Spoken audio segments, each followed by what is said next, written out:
Bueno, hermanos, bienvenidos a este culto. Empezaremos de nuevo porque había un problema de sonido.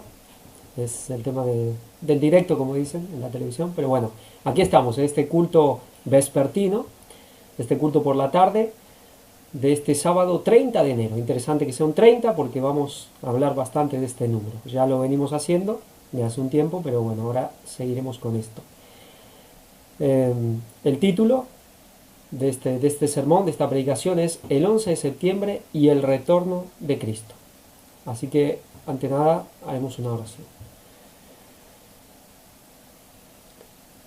Padre Celestial, alabado y santificado sea tu nombre por siempre.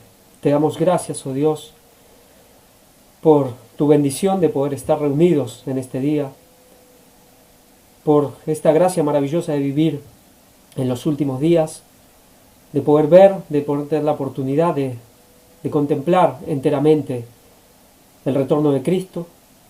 Aunque muramos, pero si morimos en el mensaje del tercer y del cuarto ángel, sabemos que resucitaremos en esa resurrección especial.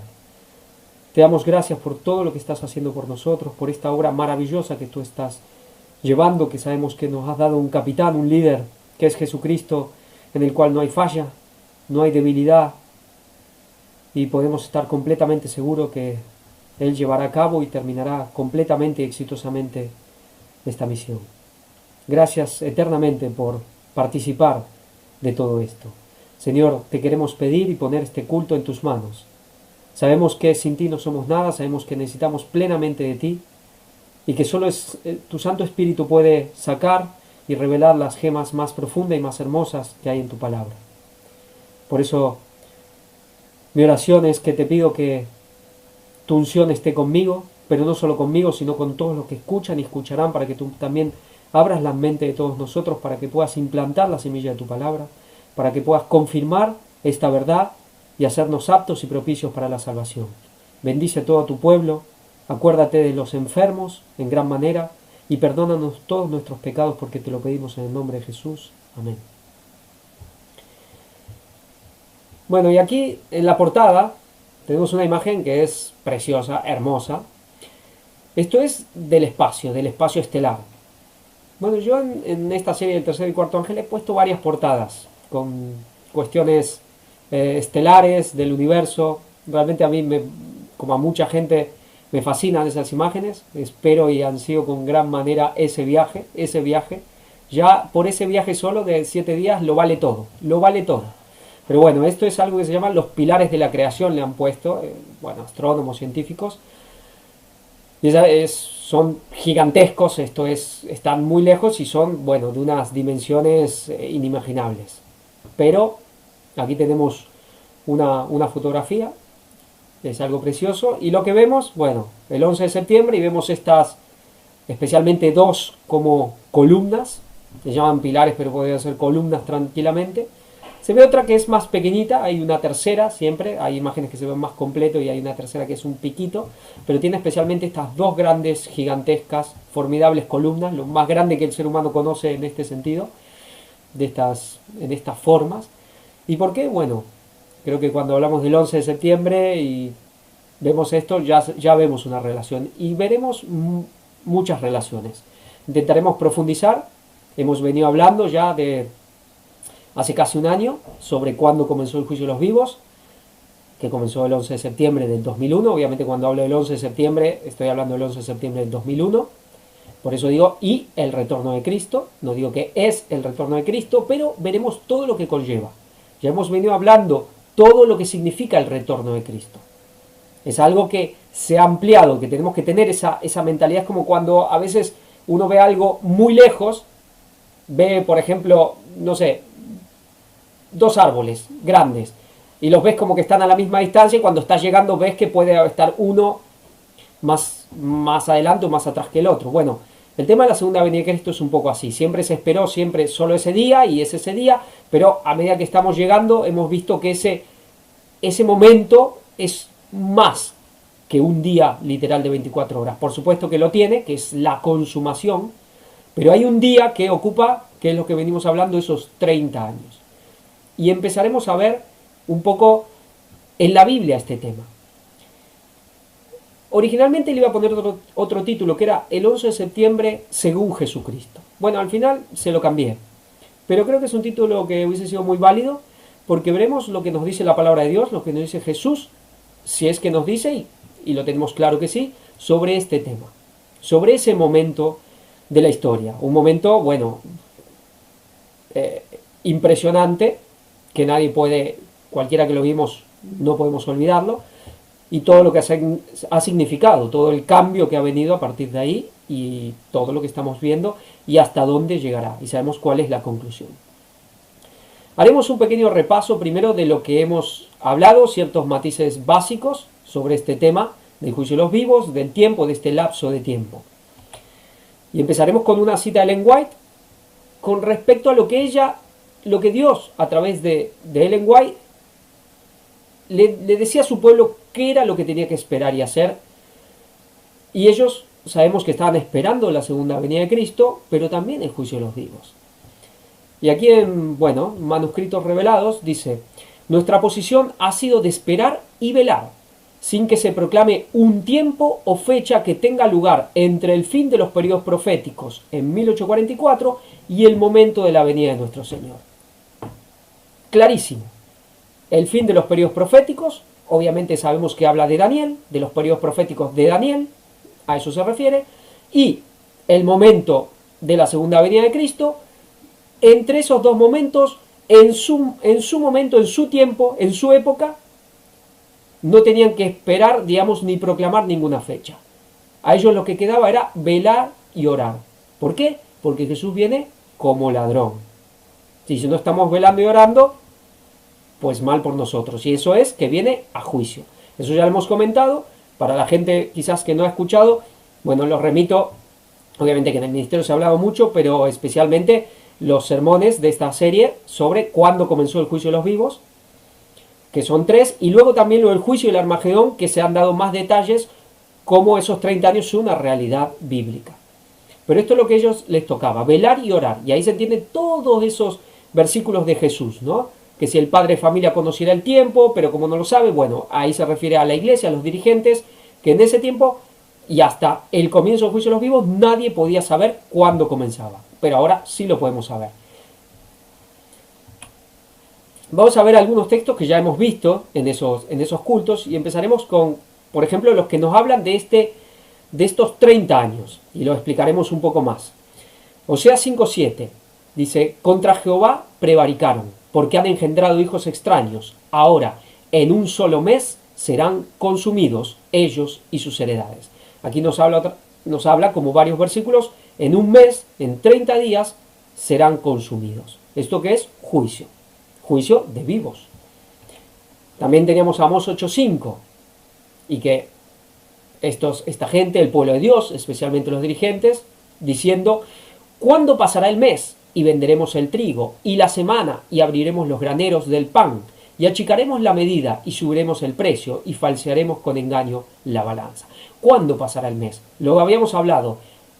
La cosecha del trigo, que simboliza lo que estamos viviendo ahora, la cosecha final, duraba un mes, 30 días. Entonces, ¿cuándo pasará? ¿No? Y poder hacer dinero y de manera ilícita. Aquí vemos las condiciones del pueblo en la cosecha. Esto está hablando especialmente, hoy por hoy, a la Iglesia Adventista del Séptimo Día, y especialmente a los dirigentes. Es lo que ellos están haciendo, según lo que dice la palabra de Dios, y es claro, cualquiera que conozca sabe que se está cumpliendo. Después tenemos Zacarías 11:8. Y destruí a 3 pastores en un mes, pues mi alma se impacientó con ellos, y también el alma de ellos me aborreció a mí. Destruí a 3 pastores en un mes. Aquí tenemos otra vez este juicio, pero este juicio de castigo contra los apóstatas. ¿Y por qué 3 pastores? Bueno, pastores del tercer milenio, esa dirigencia en época de Jesús se hablaba de los sacerdotes, de los rabinos, de los ancianos, siempre eran como 3 clases de la dirigencia, pero estamos claros que siempre ese 3 con referencia al tercer milenio, y en un mes serán destruidos. Recordamos lo que nos hablaba Job 29:4. Como fui en los días de mi madurez, cuando el favor de Dios velaba sobre mi tienda, Este madurez, también hay otras traducciones, está en la 77, la 60 dice de mi juventud. Pero aquí es madurez, y vamos la palabra esta madurez, que es Joref, 2779, dice propiamente la cosecha recogida, por implicación esta estación de otoño. También invierno, claro. En otoño ya está recogido, en el invierno también. Figurativamente, madurez de edad, invierno, juventud. Entonces, cosecha recogida, otoño. Como fue en los días, ¿no?, de mi otoño, cuando el favor de Dios velaba sobre mi tienda. Entonces, la madurez tiene que ver con el otoño, con la cosecha recogida. Cuando hablamos de este tema, habíamos presentado muchos artículos, bueno, varios de ciencia, son realmente muy significativos, de cómo decían que la madurez en plenitud mental, especialmente muchos, bueno, ahí se ha hablado con más detalle, es a los 30 años. Es decir, los 30 años es un signo de madurez. Y luego vemos Sofonías 2.1, congregaos y meditad, oh nación sin pudor, antes que tenga efecto el decreto. Es decir, hay que estar antes, no esperar, bueno, mira, cuando venga la ley dominical ya me prepararé. No, antes que tenga efecto el decreto. Y el día se pase como el tamo. ¿Qué día? El día del juicio, el día del juicio de los vivos. Antes que venga sobre vosotros el furor de la ira de Jehová, antes que el día de la ira de Jehová venga sobre vosotros. Y también está ese día que es especialmente el año de las plagas. Y por supuesto para los impíos también cuando Jesús aparezca. Es algo que va en consumación. De alguna manera la ira ya está también. Pero luego viene el año de las plagas, donde es con más intensidad, y ni hablar para los que estén vivos, en este caso los impíos, cuando estén frente a frente con el Señor. Y Oseas 1:11, y se congregarán los hijos de Judá y de Israel, y nombrarán un solo jefe, y subirán de la tierra, porque el día de Jezreel será grande. Y aquí estábamos lo del día de 30 años, el día de Jezreel. Jezreel es este lugar que le llamaban la canasta de pan. Era el gran sembrado de trigos, y la gran cosecha estaba en ese lugar. ¿Y dónde queda Jezreel? ¿No? Y esto duraba un mes. Y el día de Jezreel será grande. ¿Y dónde estaba Jezreel? También lo hemos visto. Valle de Jezreel o Megido, o el Valle de Megido. Para nosotros hoy, a nivel apocalíptico, Armagedón. El día del Armagedón será grande. El día del Armagedón, bueno, ya sabemos lo que pasó el 11 de septiembre, que va a tener su colofón, su conclusión, su consumación, en lo que nosotros le llamamos, obviamente, el Armagedón, aquella sexta plaga. Pero sabemos que ahí se ha desencadenado ya la batalla, la guerra final. Vamos a ver un poco un texto de Profetas y Reyes de Ellen White, que tiene que ver con Jezreel y tiene que ver con este tiempo final, y con Elías, y Acab. Dice: las sombras de la noche se estaban asentando en derredor del monte Carmelo cuando Acab se preparó para el descenso. Sabemos, Acab, ¿no? Simbología Acab como la dirigencia apóstata. En este caso, la dirigencia adventista. A eso representa, y cualquier adventista lo sabe. Y aconteció, estando en esto, que los cielos se oscurecieron con nubes y viento, y hubo una gran lluvia. Y subiendo Acab, vino a Jezreel. Mientras viajaba hacia la ciudad real a través de las tinieblas y de la lluvia enceguecedora, Acab no podía ver el camino delante de sí, ¿no? Vengamos ya, Jezreel, este gran día de Jezreel, una lluvia, una gran lluvia intensa que viene, pero Acab, esta iglesia institucional, esta dirigencia que está, digamos, que ha prevaricado, no puede ver el camino, no lo puede ver. Elías, quien como profeta de Dios había humillado ese día a Acab delante de sus súbditos y dado muerte a sus sacerdotes idólatras, le reconocía sin embargo como rey de Israel, ¿no? Y ahora, como acto de homenaje y fortalecido por el poder de Dios, corrió delante del carro real para guiar al rey hasta la entrada de la ciudad. Corrió en la lluvia para guiar al rey, ¿no? Yo pregunto, a veces hay gente que dice que nosotros hablamos muy duro. Pues que vean el Evangelio, lo que hablaba Juan el Bautista y Jesús. Pues nosotros no llegamos a eso, ¿eh? Pero no estamos haciendo, no lo ha estado especialmente haciendo el ministerio desde que empezó, correr delante de aquella dirigencia, de aquella conferencia general y marcar el camino en plena lluvia tardía. Ahora, ¿cómo devuelven eso? ¿Cómo pagan? ¿Bien por bien? ¿O pagan con mal. Pero es lo que se está haciendo y se sigue haciendo. Correr delante para marcar el camino. Otra cosa es que algunos no quieran y digan todo lo que digan de nosotros, todas esas calumnias. Dice, al llegar a la puerta de Jezreel, Elías y Acab se separan. Llegan a la puerta de Jezreel, ese gran día de Jezreel, esos 30 años, comienza el juicio de los vivos, y Elías y Acab se separan. Ahí hay dos caminos. La iglesia toma dos caminos. Uno, el de Elías, y el otro, el de Acab. Uno ascendente y otro descendente. Y sabemos que Elías es el tercer Elías. El profeta, prefiriendo permanecer fuera de la muralla, se envolvió en su manto y se acostó a dormir en el suelo. Y venía con lluvia y corriendo, vaya, eran hombres fuertes estos, ¿eh?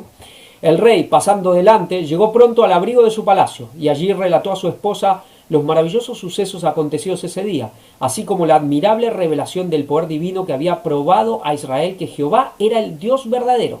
Y Elías, su mensajero escogido, lo tenía claro acá, lo tenía claro, lo sabía, pero su corazón no quería.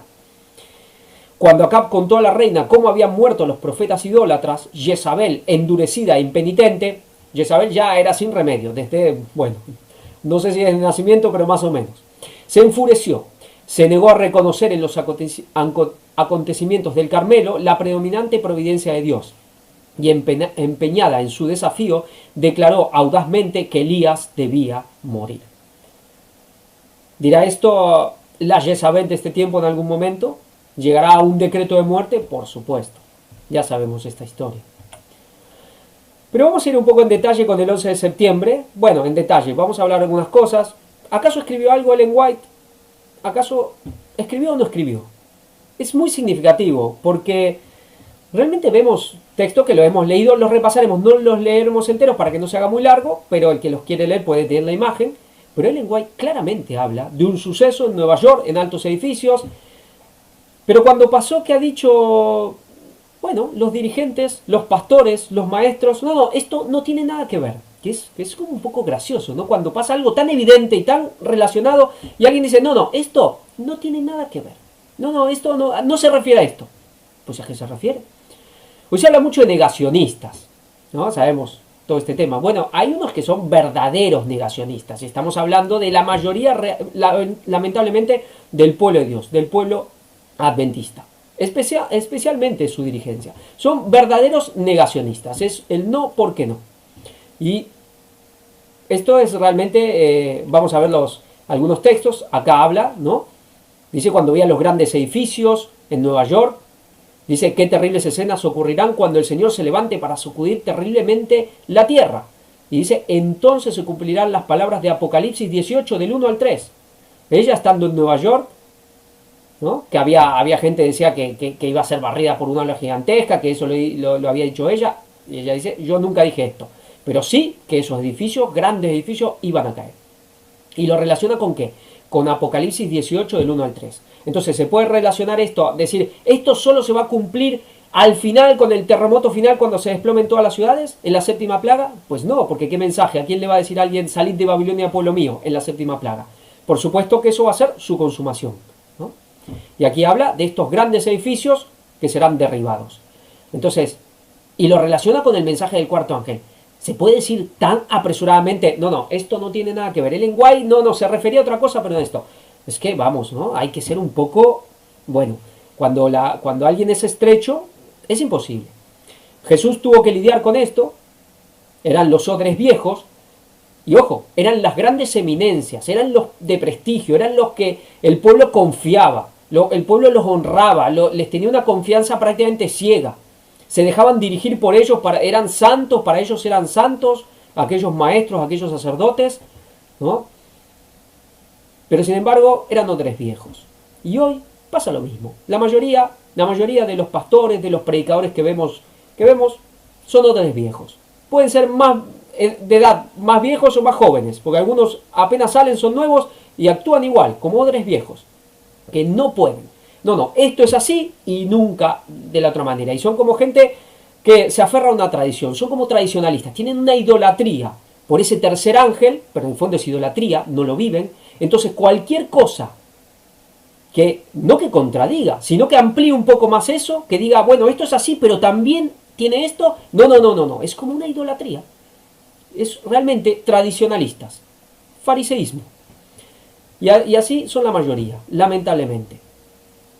Y aquí tenemos la crisis final, esto está en Testimonios para la Iglesia capítulo 9, y habla de bueno, los acontecimientos finales, y obviamente, otra vez dice, estando en Nueva York, y habla de los altos edificios, ¿no? Y dice que serán consumidos, bueno, que serán derribados, y habla de todas las escenas, y dice más, ¿quién reconoce las advertencias dadas por las señales de los tiempos que se suceden con tanta rapidez?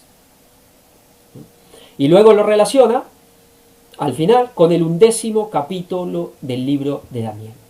Es decir, primero lo relacionaba con Apocalipsis 18, de un suceso de grandes edificios que iban a ser derribados, consumidos, de una catástrofe tremenda, un impacto impresionante que iba a ser en el futuro, en un momento en Nueva York, y lo pone igual al Apocalipsis 18 y al capítulo 11 de Daniel.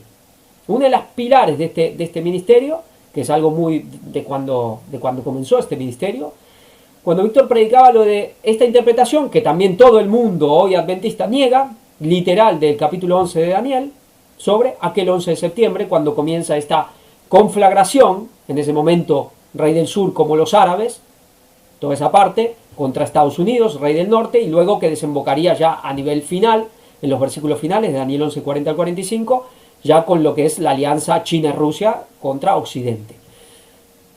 Pues clarísimo, Ellen White aquí lo dice, ¿no? Torres Gemelas, capítulo 11 de Daniel. Es muy interesante. ¿Por qué?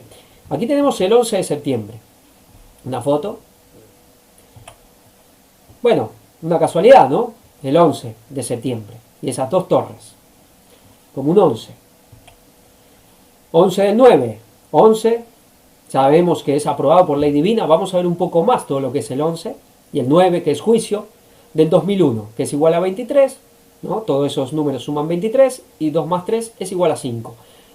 Y ya hemos visto, especialmente de primario otoño, Ángel nos ha hablado de ese 5, que ya se había comentado que es esa gracia, pero que es eso lo que nuestra parte con la ayuda de Dios. Es esa obra final también que tiene que ver. Y Daniel 11, 40-45. ¿No? También, paradójicamente o significativamente, Daniel capítulo 11. Y ahí tenemos otra vez como esas mismas torres gemelas. Pero al tiempo del fin el rey del sur contenderá con él y el rey del norte se levantará contra él como una tempestad. Aquí vemos lo que pasó ese 11 de septiembre. Y luego, ya que viene, luego del 45 viene el tiempo del fin. 12:1, en aquel tiempo se levantará Miguel, el gran príncipe que está de parte de los hijos de tu pueblo, y será tiempo de angustia, bueno, ya sabemos, ¿no? El tiempo de angustia de Jacob. Pero es interesante porque vamos a hablar un poco del 11 y el 12. El 12 como esa consumación. En el 11 es como el preparativo, se dispara, y en el 12 se consuma. Y aquí es lo que vemos. En el 40, aquí comienza, pero en el 12 llega la consumación. El 12 es, ¿qué? Es la última hora, ¿no? El último mes, es ya la conclusión. Aquí vemos un poco, la hora undécima. Lo hablamos en el último culto, el 666, también Ángel, el último Ángel también le comentó. Y vemos por qué, hoy y ayer, sabemos que en tiempos judíos, la hora undécima era entre las 5 y las 6 de la tarde. Digamos ellos, ¿no? Tarde y mañana. Entonces, bueno, aquí tenemos lo que serían, por así decir, los dos relojes.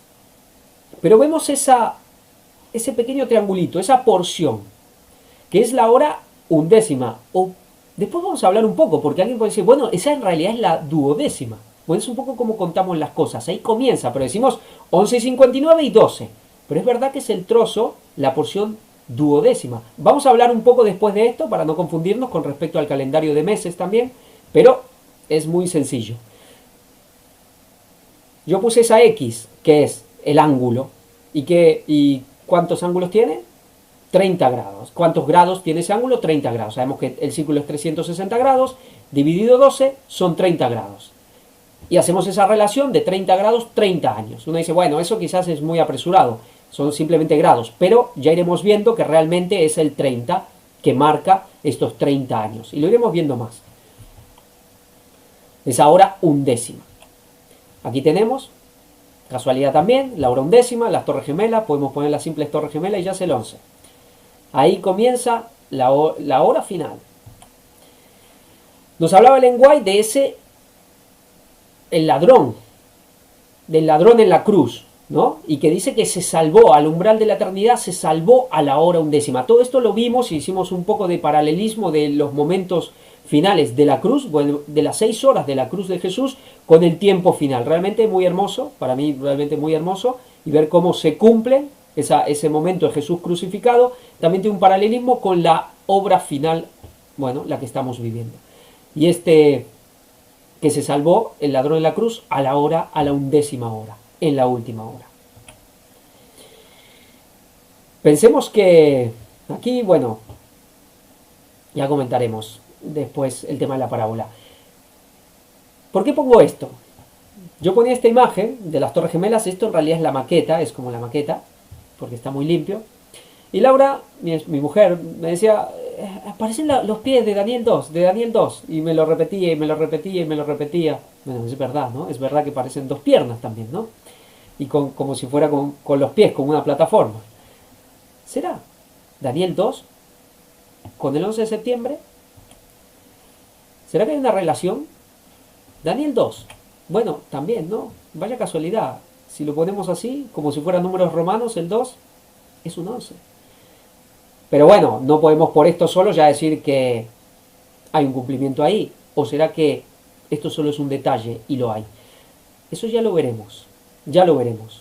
Tenemos que entender esta situación que estamos diciendo, este proceso de la segunda venida de Cristo. Por eso empezamos a ver que todos esos acontecimientos que nos hablaron siempre, y nos habla la Biblia del segundo advenimiento de Cristo, pues empiezan a tener una amplitud de tiempo un poco mayor de lo que pensábamos. Pero vamos a ir al 11.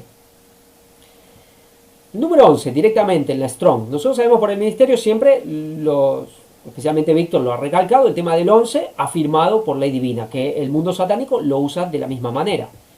Aunque en ese caso sería no por ley divina, sino por ley satánica. Pero como ellos le dicen que es Dios. Pero vamos a ver qué nos dice la Strong del 11.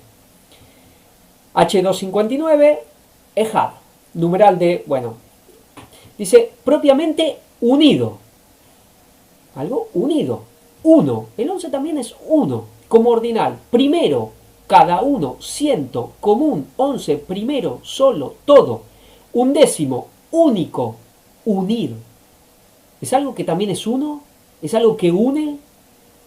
Claro, el 11 son como dos números gemelos. Y si ponemos cualquier número, 22, 33, no es más que 11 por 2, 11 por 3. Una vez. Vamos al cognado. H2297, Had. Abreviado de H259, 1. Y luego Ahad, tal vez raíz primaria, unificar. Figurativamente, ordenar los pensamientos. Vaya que eso es lo principal que tenemos que hacer hoy en día. Ordenar los pensamientos. Los pensamientos de uno, dice. Y cortar. Interesante. Unificar y cortar. Esto parece zarandeo, ¿no? Por un lado se ata unos en manojo para un lado y otros para el otro. Tanto unifica como corta. A partir de ahí, a partir del 11 de septiembre, empezó a haber una unificación, pero también muchos empezaron a ser cortados. Pues vaya que lo estamos viendo. Yo creo que nadie lo puede negar por la simple realidad del día a día. Veremos algunos detalles con el número 11 en la Biblia. Hoy lo comentábamos en la escuela sabática, que realmente esta numeración que tiene la Biblia ha sido claramente inspirada. Quizá esta gente podía saber hasta dónde hacían las cosas, más o menos, pero seguramente no todo lo que hicieron lo sabían. A veces uno ve versículos que por lógica ciertos capítulos no los acomodaría igual que yo.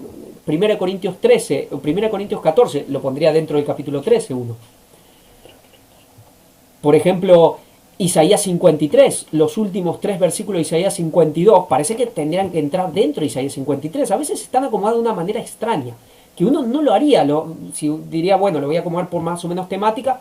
Creo que hay cosas que las haría diferente, porque quedan como descolgadas, pero vemos que hay un propósito, y los números están cuajando perfectamente.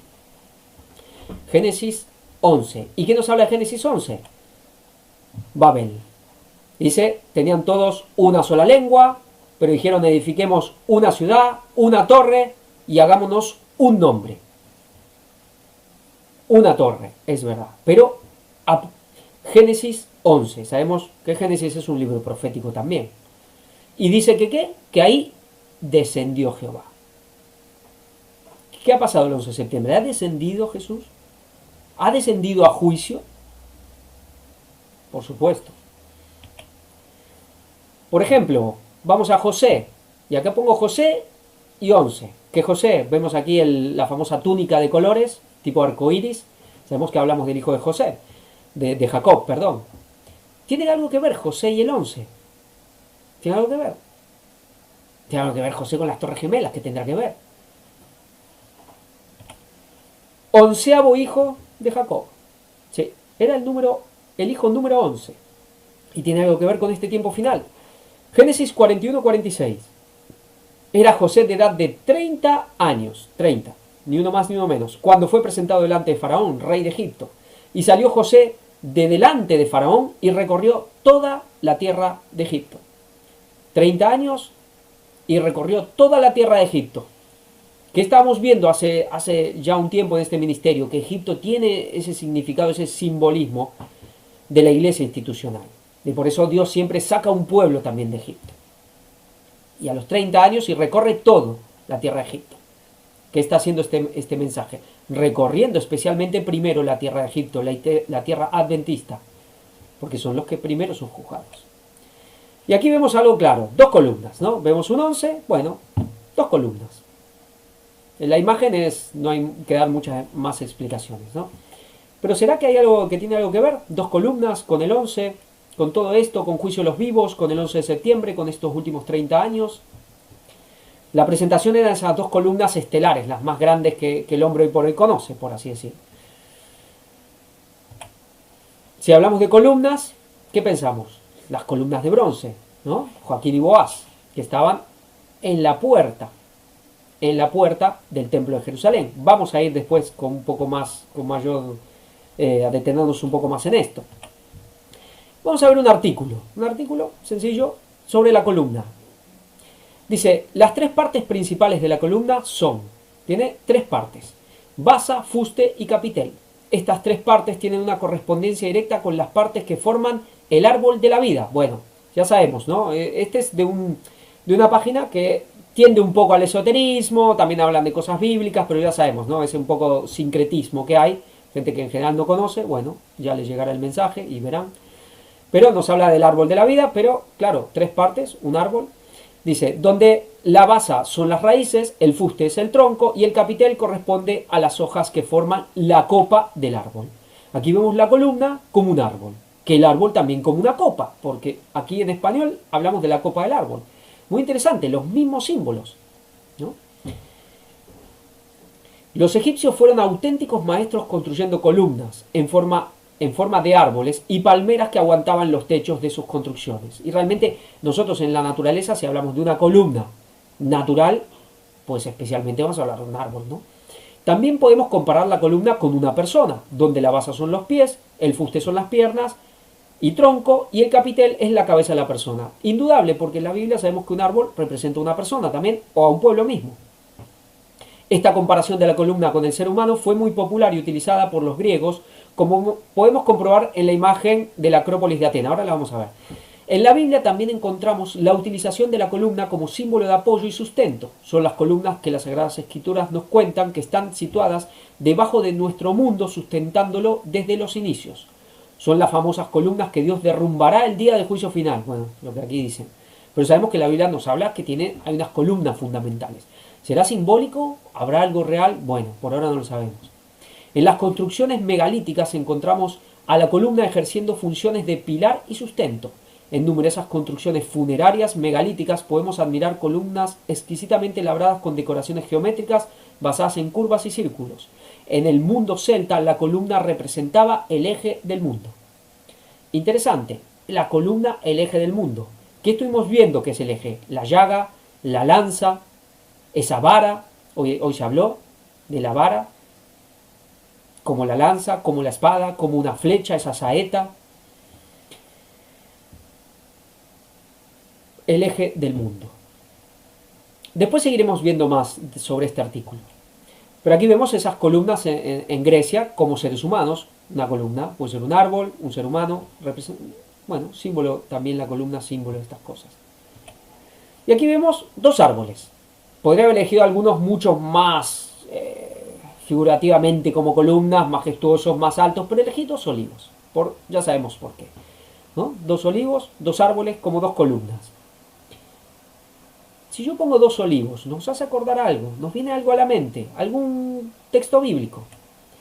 Y aquí tenemos, por ejemplo, un árbol ya en forma de arco, como es el árbol de la vida, que está en el Edén. Ya hace como ese arco, porque esas dos columnas, ¿qué forman? Parece como una puerta, ¿no? Dos candelabros. Ya vimos como inclusive el candelabro original era como un árbol, ¿no? ¿Será que...? Y ya estuvimos hablando, el candelabro también con esa base, ese tronco y esa copa, como un mismo árbol. Pero hay algo que nos suene a dos olivos, dos candelabros, nos lleva algo a la mente. Y aquí vemos dos árboles y el sol como poniéndose ya en el centro. ¿Por qué? Esta es una imagen y un símbolo que vamos a ver, ¿no? Estas dos columnas y este sol, por así decir, en el centro. Acá, para no extendernos más, no vamos a tratar más de esto, pero Dios mediante ya lo haremos en un próximo culto, porque ahí había algo con respecto al ritual judío. En el momento que el sol, en la puesta del sol, alcanzaba la copa de los árboles, comenzaba algo. Es muy interesante, pero ahora no lo vamos a tocar. Pero dos árboles y el sol por el centro, poniéndose en el centro. ¿Parecido? Que esto nos hace acordar algo, estos dos árboles y el candelabro en el medio, con esa copa. En realidad que le pusieron tres, en realidad es una. Aquí vamos a otra imagen. Ese candelabro, los dos olivos y esa copa con el aceite que fluye, los conductos al fuego de los candelabros para mantener el fuego. Sabemos de qué estamos hablando, ¿no? El candelabro de oro y los olivos. Zacarías capítulo 4. Dice, volvió el ángel que hablaba conmigo y me despertó, como un hombre que es despertado de su sueño. Pensemos, cuando viene esta visión, lo despierta, estaba dormido, era el profeta, pero estaba dormido. Algo, unas vírgenes que se duermen, puede ser que nos venga a la mente. Y me dijo, ¿qué ves? Y respondí, he mirado, y he aquí un candelabro todo de oro, con un depósito encima y sus 7 lámparas encima del candelabro. Ese depósito es como una copa. Y 7 tubos para las lámparas que están encima de él. Y junto a él 2 olivos, el uno a la derecha del depósito y el otro a su izquierda. Y él dijo, estos son los 2 ungidos que están delante del Señor de toda la tierra. Hablamos de la columna, inclusive en el templo, en la puerta, y aquí nos habla de 2 olivos, en el centro un candelabro, y nos habla de estos 2 ungidos. También se comentaba hoy en la escuela sabática, por eso recomiendo verla, inclusive para entender más, cómo en el tiempo final ese símbolo del tercer Elías también tiene que ver con una pareja. Que hablamos del 11. El 11 son 2 números, pero que nos decía que son uno también. Somos como algo gemelo, como un mismo matrimonio, 2 que se hacen uno. Y tenemos todo este símbolo.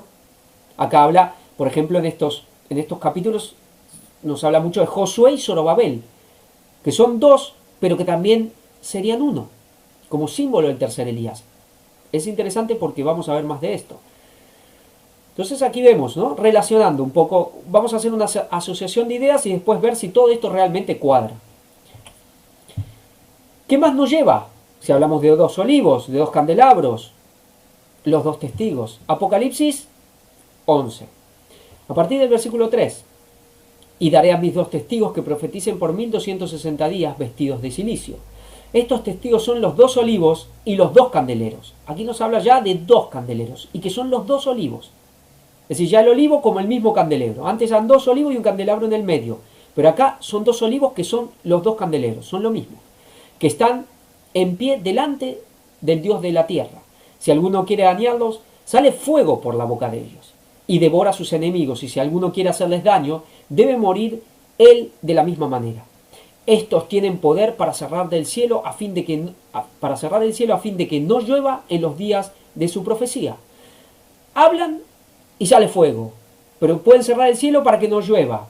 A quien nos recuerda, quien por su palabra hacía caer fuego ante sus enemigos, y también por su palabra cerró para que no llueva, por ese tiempo, 1260 días.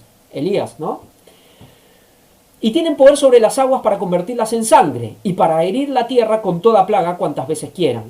Hay otro que por su palabra también el agua se convirtió en sangre y hizo caer todo tipo de plagas, Moisés.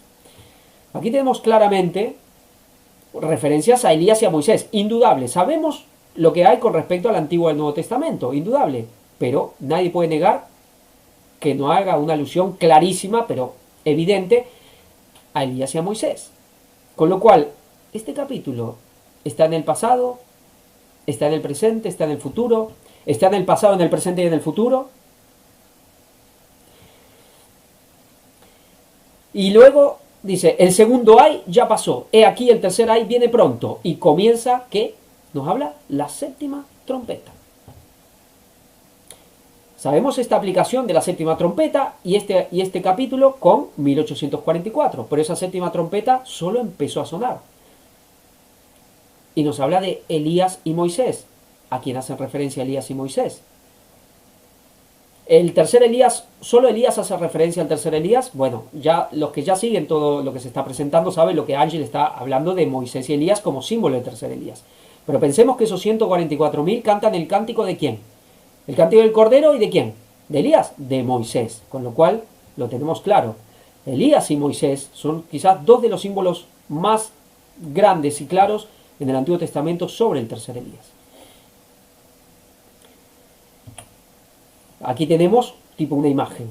Los dos olivos, como los dos candelabros, como los dos ungidos. Y que había una visión que estaba ¿qué? En referencia al templo. Ya vemos en el centro ya una puerta. En el centro una puerta. Apocalipsis 1:10. Yo estaba en el Espíritu en el día del Señor, ¿no? 1:10, 1:1 también. Y oí detrás de mí una gran voz como de trompeta, y me volví para ver la voz que hablaba conmigo, y vuelto vi 7 candeleros de oro, y en medio de los 7 candeleros a uno semejante al Hijo del Hombre, vestido de una ropa que llegaba hasta los pies, y ceñido por el pecho con un cinto de oro. Su cabeza y sus cabellos eran blancos como blanca lana, como nieve, sus ojos como llama de fuego, y sus pies semejante al oro bruñido, refulgentes como en un horno, y su voz como estruendo de muchas aguas. Aquí vemos, Juan ve los 7 candeleros. El Apocalipsis mismo nos explica que son las 7 iglesias. Y luego ve a Jesús con una túnica, un manto que le llega hasta los pies y logra ver, sí, solo los pies, de bronce bruñido. Veamos ese símbolo de columnas como las mismas piernas. Y los pies también. Hablamos de las columnas de bronce. Vemos aquí a Jesús como con pies y piernas de bronce, refulgentes. Y no es el único versículo que habla de esto. También en Ezequiel, cuando habla del querubín, también tenía como bronce. También nos habla en Daniel 10, cuando Daniel ve a Jesús también refulgente como bronce sus pies. Pasa que siempre el manto tapa las piernas. Entonces aquí vemos una referencia, los candelabros de oro, como las 7 iglesias. Y nos habla de Jesús con esos pies como de bronce, con esas columnas de bronce. Y veamos el templo con esas columnas de bronce. Y ya sabemos lo que es el templo. Uno dice, bueno, ¿esto qué tiene que ver? Nosotros sabemos, ¿no?, lo que son estas 7 iglesias. Vamos a ver un poco, dice. Todos los que quieran comprender el significado de estas cosas, hablamos de todo esto que estamos viendo, lean el capítulo 11 de Apocalipsis. Lean cada versículo y entérense de las cosas que aún van a ocurrir en las ciudades. Esto especialmente está hablando de salir de las ciudades. Lean también las escenas descritas en el capítulo 18 del mismo libro. Aquí tenemos una relación clara del capítulo 11 de Apocalipsis con Apocalipsis 18. ¿En dónde está Apocalipsis 11? ¿Solo en el pasado, en 1844? ¿Qué es ese candelero? Ese candelero de Zacarías 4, que está totalmente ligado al capítulo 11. ¿A quién representa? Dios tiene una iglesia en la tierra, que es su pueblo escogido, que guarda sus mandamientos. Él está conduciendo no ramas extraviadas, no uno aquí y otro allí, sino un pueblo. La verdad es un poder santificador, pero la iglesia militante no es la iglesia triunfante. Aquí solo vamos a dar unos vislumbres de cosas que quizás ya se han ido también dando otros vislumbres. Después esto se irá desarrollando con el tiempo a través del ministerio. Pero vemos claramente las 7 iglesias de Apocalipsis. Y uno dice, bueno, estas son las 7 iglesias, se hace el tiempo completo. Dicen, no hay una octava. ¿A quién representa el capítulo 4 de Zacarías? Ese candelero que ve en medio de los 2 olivos, que tiene relación a Josué y Zorobabel. ¿Es la iglesia triunfante? ¿Qué son estas 7 iglesias? Pues son las iglesias militantes. Pero queda una iglesia, queda un candelero. No tiene por qué ser una organización establecida jurídicamente con todas las parsimonia y, bueno, ya lo que sabemos. Pero queda una iglesia triunfante. ¿Dónde está Apocalipsis 11? ¿Dónde está Zacarías 4? 4. ¿Y dónde está Apocalipsis 11? ¿Solo en 1844? Otra vez las Torres Gemelas. La iglesia triunfante. El candelero de oro, oro. El tercer Elías. Por eso son solo vislumbres, pero vemos cómo la Biblia va todas las cosas, inclusive los números hasta de los capítulos van cuadrando y van afirmando todas estas verdades. Otra vez vemos Apocalipsis 11, también en el presente y en el futuro. Y el lenguaje ya nos decía claramente con esa cita, relacionado con Apocalipsis 18. Vamos a ver un poco más qué quiere decir esta especie de 2 columnas con algo luminoso en el centro. Si hablamos de columnas, podemos hablar de cuernos, ¿no? Aquí claramente vemos cuernos de un buey, y vaya cuernos. ¿Tiene relación a lo que veníamos viendo? Esto quizás lo conocemos, especialmente de Egipto. Este es el dios Apis. El buey, los 2 cuernos, y en el centro ese sol, esa puerta. Aquí vemos otra imagen, que además tiene la serpiente, aquella serpiente que era como oro bruñido, aquella serpiente emplumada, que en el fondo viene de ahí. Y aquí vemos, quizá muchos que les gusta el cine conocerán esto. Esto es de una famosa película, El Señor de los Anillos. ¿Y qué vemos aquí? Muy parecido. Esto era el ojo de Sauron, esto era algo malvado, era el maligno. Pero ¿qué parece? Parece como una llaga, parece esos 2 cuernos, esas 2 columnas, y en el centro, ¿qué? Un ojo, una llaga. Sabemos todo el esoterismo que hay en estas películas, y este hombre, Tolkien, bueno, estaba, aunque aparentemente era cristiano, pero vamos que estaba metido en más cosas. Y aquí esto yo lo presenté en un culto hace poco, es de un libro muy antiguo que lo tenían de los monasterios de ciertas monjas, y contemplaban y meditaban contemplando, entraban en trance mirando un cuadro así. ¿Y qué vemos? Vemos ese ojo, porque en realidad es la llaga, que también tiene que ver con las partes íntimas femeninas. ¿Y encerrado en qué? Claramente vemos a la derecha en la imagen una columna y lo que serían 2 columnas, pero aquí el libro en vez de aprovechar se puso una cruz, pero serían claramente 2 columnas. Un 11 y la llaga en el medio. Masonería, claro, masonería pura. Las columnas, Jardín y Boaz, que ellos las usan también. El famoso embaldosado del suelo tipo ajedrez, negro y blanco. Y ese camino, la columna como puerta, y en camino angosto, que va para arriba, serpenteante, que estuvimos viendo, que presentó Ángel la última vez y estábamos viendo cómo es el camino estrecho. No es así, es así. ¿Y por qué? Porque tenemos que saber conducirnos. Sin quebrantar los principios tenemos que ser flexibles y a veces estar más un poco de este lado o un poco más acá. No podemos ir ahí. Eso es fanatismo puro o liberalismo puro. Pero mira cómo ellos lo saben, ¿no? Esas 2 columnas, ese camino serpenteante y en el fondo ese ojo, ese sol, ¿esa qué? ¿Nueva Jerusalén? ¿Qué significaban las 2 columnas en la puerta del santuario? Pues es muy claro. Llegabas hasta el lugar santísimo. ¿Qué significa? Las Torres Gemelas. Aquí veíamos el camino que hacía el sumo sacerdote en el santuario. Por cómo estaban ubicados los muebles, tenía que hacer un camino serpenteante. Aquí está claramente. Y por eso hacíamos esto. Bueno, esto ahora yo lo puse como para arriba, como un camino ascendente, ¿no? Y veíamos ese cuerno, ese shofar, esa espiral, por donde entra y sale. donde uno entra para estar en la presencia de Dios y donde sale la palabra de Dios. Como esa trompeta que es Jesús mismo el que la toca, y esa llaga. ¿Y por dónde? Bueno, ahí vemos claramente la figura humana, las dos columnas como las piernas y la entrepierna como la entrada de ese cuerpo femenino, la iglesia. Lo hemos repetido mucho, no es nada ni una blasfemia ni nada, es así, es muy sencillo, es la naturaleza, es la creación de Dios, hombre y mujer, varón y hembra los creó. Vamos a ver un poco más luego de esto. Por eso acá hay mucha asociación de ideas y ver cosas muy interesantes. Esta es la visión famosa de este Don Bosco, un santo, bueno, santo de la Iglesia Católica, obviamente. De Dios, bueno, ya lo veremos. Y que su famosa visión es, ve dos columnas, una más alta que otra, interesante. Las Torres Gemelas no eran exactamente iguales, una era más alta que la otra. Una más alta que otra, la más alta, la Eucaristía, y la más baja, la Virgen María. Y la iglesia, este barco, liderado por el Papa y sus cardenales, entrando por esas dos columnas. En un momento el lenguaje habla de dos columnas fundamentales, dice así, columnas fundamentales, que es la Santa Cena y el bautismo. Dice, una está dentro de la iglesia y la otra está afuera. Pero vemos esas columnas como un lugar por donde hay que entrar, ¿no? ¿Cuántos deportes hay entre dos palos y hay que pasar la pelota? ¿No?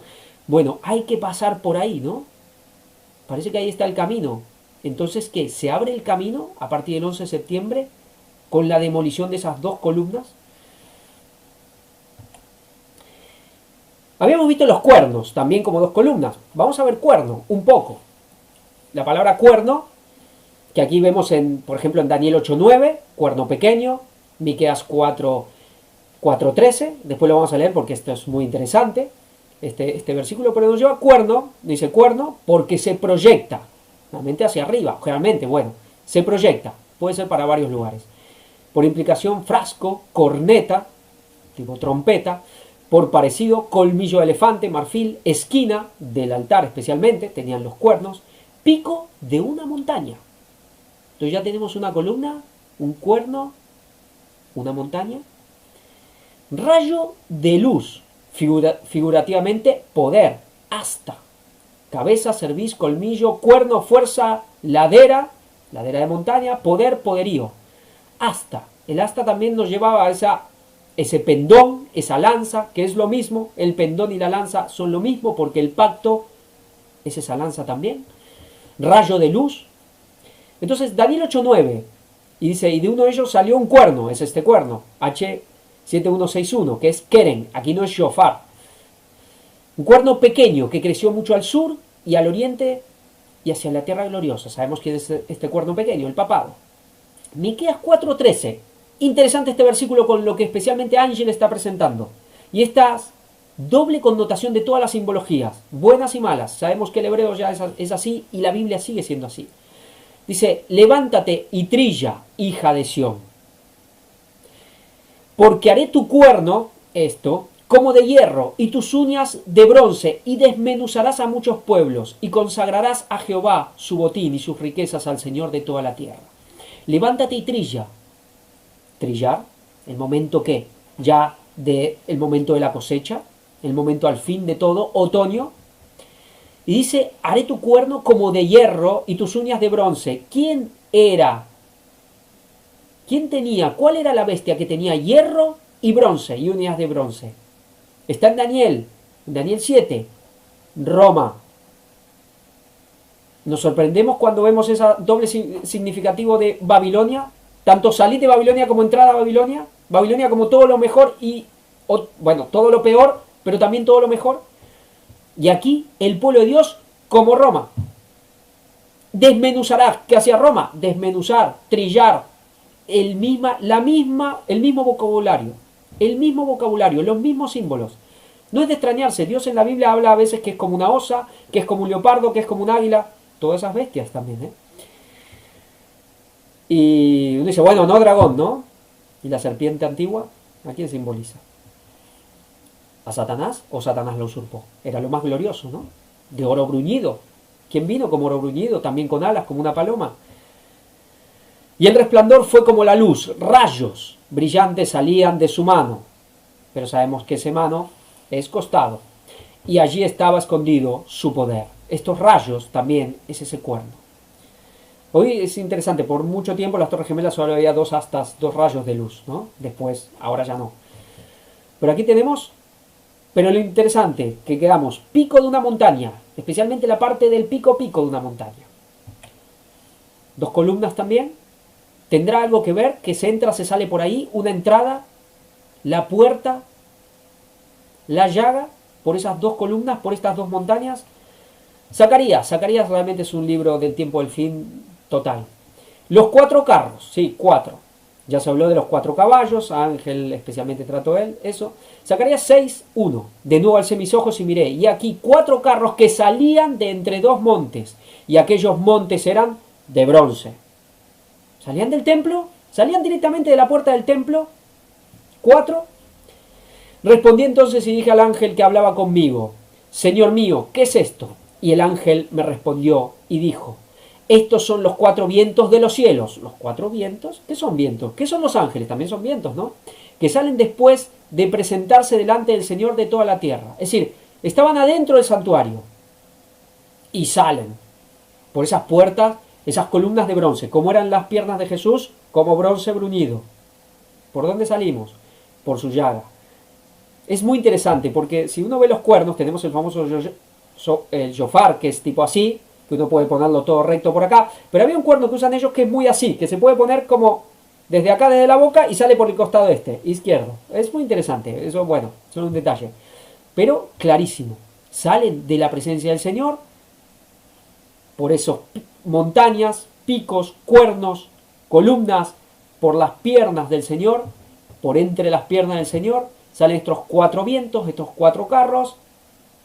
Dice, luego me llamó y me habló diciendo, mira, los que salieron hacia la tierra del norte hicieron reposar mi espíritu en la tierra del norte. Otra vez, ¿cuál era la tierra del norte? Babilonia. Acá me pone Ángel, Sinaí y Horeb, ¿no eran dos picos de una misma montaña? Totalmente. Sinaí y Horeb. Y también tenemos, por ejemplo, Moria y Sión. Sí, que uno ocupa más, el otro es una parte específica, pero estamos hablando de lo mismo. Inclusive, Monte Moria eran dos también. Aquí, y hace reposar su espíritu en la tierra del norte, en Babilonia. ¿Cómo se entiende? Bueno, si seguimos lo que se está presentando, podemos entender. Pero aquí vemos que de estas montañas, de estas columnas de bronce, salen estos cuatro carros de la llaga, estos cuatro ángeles, estos cuatro vientos. Y el último, y al final se reposan en la tierra del norte. Y aquí vemos algo más, algo gemelo, algo como un matrimonio. ¿Qué veíamos? Don Bosco veía dos columnas que no eran exactamente iguales. Yo comentaba que las torres gemelas no son exactamente, había una diferencia. Estas dos tablas son iguales casi, pero hay una pequeña diferencia, ¿no? Jesús, ¿cuál es el mandamiento más importante? ¿Cuál es la tabla más importante? La primera, pero la segunda es casi igual. No hay primera sin segunda. ¿Podemos ver lo mismo aquí? ¿Ver el 11? ¿Podemos ver otra vez estos dos que son uno? Porque son uno. Estas dos tablas son una. Son dos que son una. Son como dos torres, como dos columnas, como dos picos, como dos montes. Y vamos a ver un poco. Vamos a ver que hablamos de Moisés. Vamos a ver un poco de Moisés. Quería hacer un comentario aquí. Yo intentaré no extenderme mucho, pero quiero contar un poco la historia. Realmente venía con ideas de presentar, bueno, ciertas cosas, intentaba, bueno, algunos temas que tengo ahí, que voy poniendo material y que tengo la idea de presentar, pero siempre el Señor es el que manda y mi idea es presentar lo que quiere el Señor.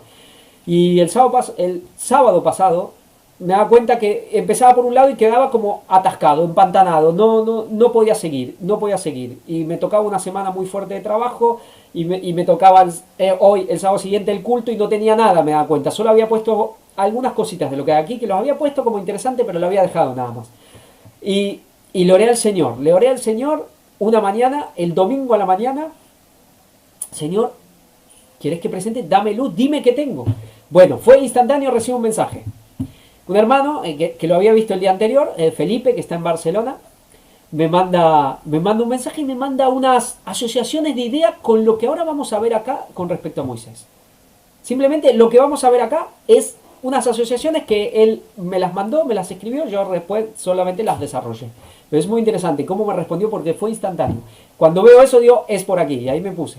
Bueno, tuve igual mucho trabajo, lo he terminado como últimamente siempre, al fin, por eso se está haciendo por la tarde. Pero bueno, creo que vale la pena igual. Éxodo 19:3. Y Moisés subió a Dios, y Jehová lo llamó desde el monte, diciendo, así irás a la casa de Jacob, y anunciarás a los hijos de Israel. Vosotros visteis lo que hice a los egipcios, y cómo os tomé sobre alas de águila, y os he traído a mí. Alas de águila, como en Apocalipsis, esa la mujer que se la lleva con las alas de águila al desierto, siempre ese mismo símbolo. Dios que saca a su pueblo de Egipto, con lo cual Egipto es su pueblo también, un pueblo que ya, quizás un pueblo que apostata. Ahora pues, si diereis oído a mi voz y guardareis mi pacto, vosotros seréis mi especial tesoro sobre todos los pueblos, porque mía es toda la tierra. ¿Que somos la línea de sus ojos? ¿Que somos su especial tesoro? Sí, si oímos su voz y guardamos el pacto, si no, no. Vosotros me seréis un reino de sacerdotes y gente santa. Estas son las palabras que dirás a los hijos de Israel. Entonces Jehová dijo a Moisés, he aquí yo vengo a ti en una nube espesa. Vengo a ti en una nube. Esto parece segunda venida de Cristo. Y que sabemos que esa segunda y esa venida de Cristo en las nubes tiene varias aplicaciones. También la tuvo en 1844. Que de alguna manera el Señor vino también. Para que el pueblo oiga mientras yo hablo contigo. Y también para que te crean para siempre. Y Moisés refirió las palabras del pueblo a Jehová. ¿Y por qué le interesaba a Dios que le crean a Moisés para siempre? Con que le crean a él no era suficiente, pero no.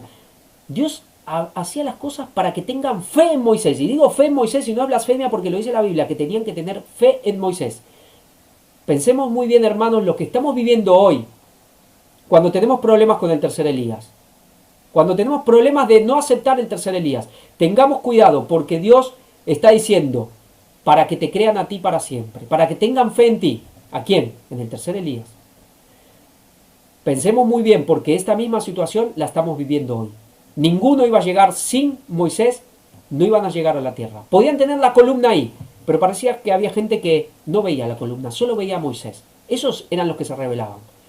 Tanto Josué como Caleb, como ellos veían a Moisés, lo obedecían, lo seguían, eran humildes, pero lo principal es que ellos veían la columna de fuego. A través de Moisés veían la columna. Los otros realmente no veían la columna, lo hablábamos con Ángel. Hay gente que realmente son idólatras, solo ven al hombre. Solo ven al hombre y no pueden ver más allá. Y después se terminan rebotando contra el hombre. Terminan buscando defectos o no sé qué. Y no digo que los encuentren o no, sino se los inventan, ¿no? Y todos somos hombres y somos todos falibles, menos Jesús acá, todos somos pecadores. Pero hay que pasar por ahí. Para que te crean para siempre. Dios hizo cosas para que le crean a Moisés. Si no, no llegaban a la tierra de Canaán. Y sigue, aconteció que al tercer día, cuando vino la mañana, vinieron truenos y relámpagos, mañana, símbolo de juicio, y espesa nube sobre el monte, y sonido de bocina muy fuerte, sonido de bocina, esto es shofar, es trompeta, es corneta, y se estremeció todo el pueblo que estaba en el campamento. Y Moisés sacó el campamento al pueblo para recibir a Dios.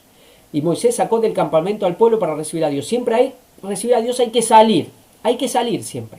Y se detuvieron al pie del monte. Pensemos algo, se aparece, ¿no? Dios se manifiesta de alguna manera, suena una trompeta. ¿Qué hablábamos de la séptima trompeta? ¿Comenzó cuándo? 1844. Y va en intensidad.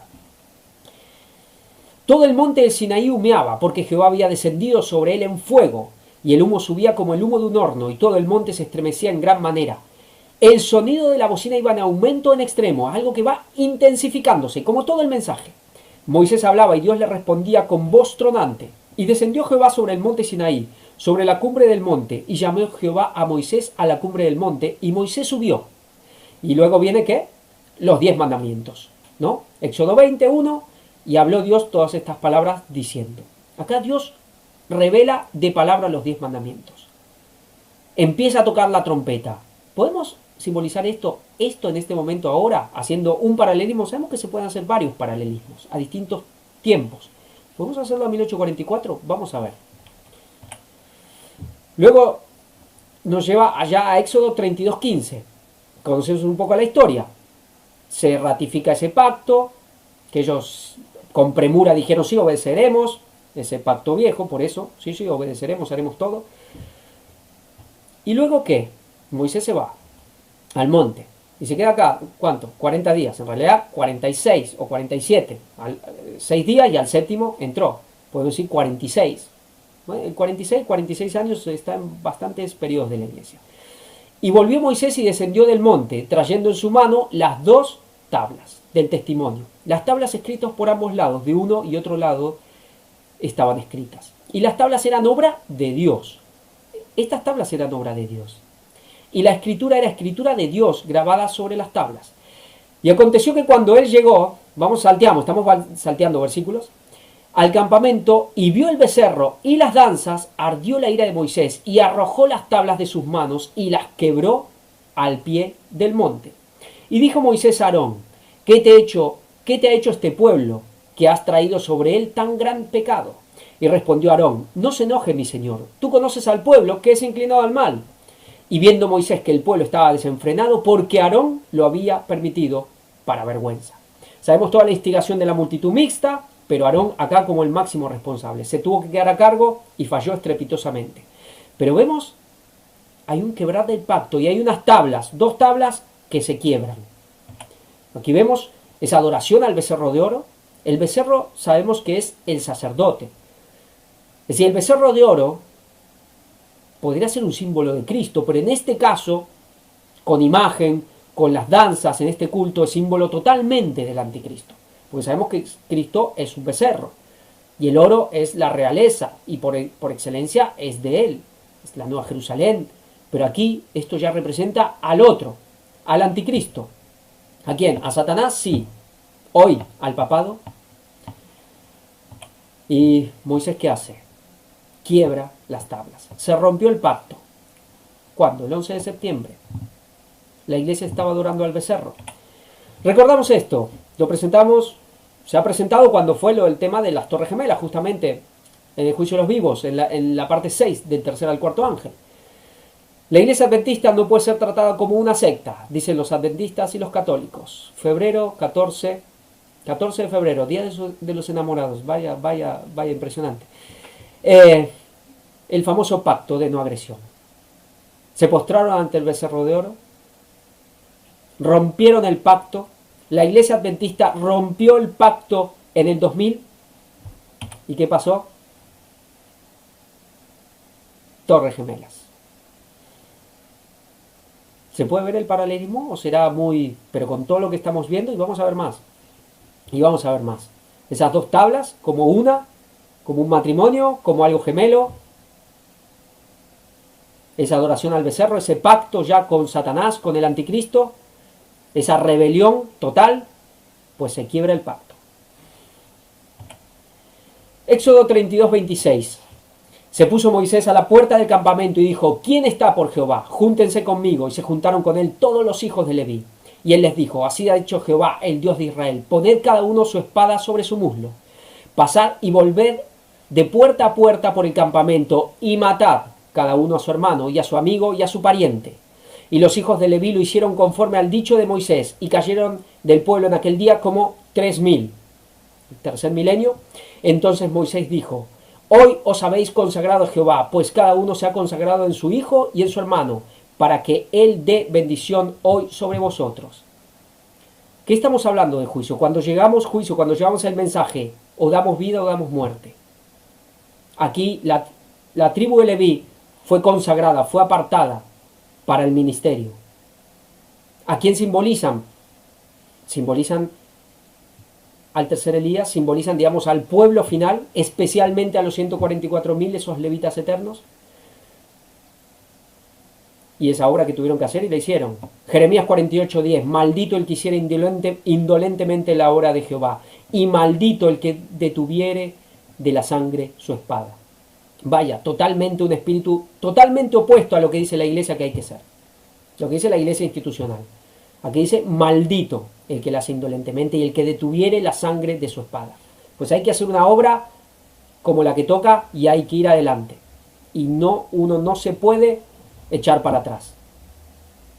Pero no nos vayamos de rosca, hermano, porque a veces nos tomamos esto y nos pasamos, nos extralimitamos y fatal. Pero la obra es agresiva, el mensaje es el que es y ya lo sabemos. Éxodo 33, a partir del 7. Y Moisés tomó el tabernáculo y lo levantó lejos, fuera del campamento. Dios había sacado un pueblo de Egipto. Dios había sacado un movimiento adventista también de Egipto. Pero quebrantaron el pacto. ¿Y qué hace Moisés? ¿Qué había pasado? Moisés se había alejado, se quedó Aarón, un dirigente débil, un dirigente complaciente que le gusta las palabras halagüeñas y caer bien a todos. La apostasía total. Vuelve Moisés, se quiebra el pacto y el campamento ahora, el tabernáculo, fuera de la institución. Estamos viendo el momento del 11 de septiembre, el momento del juicio de los vivos, el momento del cuarto ángel. Y lo llamó el tabernáculo de reunión. Y cualquiera que buscaba a Jehová salía al tabernáculo de reunión que estaba fuera del campamento. Luego vamos al versículo 13, dice: ahora pues, le dice Moisés, pensemos en este tercer Elías, que está, tiene esta responsabilidad. Dice: ahora pues, si he hallado gracia en tus ojos, te ruego que me muestres ahora tu camino, ¿no? Cuando le pide que le muestre su gloria, para que te conozca y halle gracia en tus ojos, y mira que esta gente es pueblo tuyo. Y él dijo: mi presencia irá contigo, y te daré descanso. El pacto, el descanso. Y le respondió: yo haré pasar todo mi bien delante de tu rostro, y proclamaré el nombre de Jehová delante de ti. Hoy vimos algo más del nombre, vimos el número, ya conocemos el número del nombre, el nombre más antiguo de Dios que nos relata la Biblia. Él, su número es 31.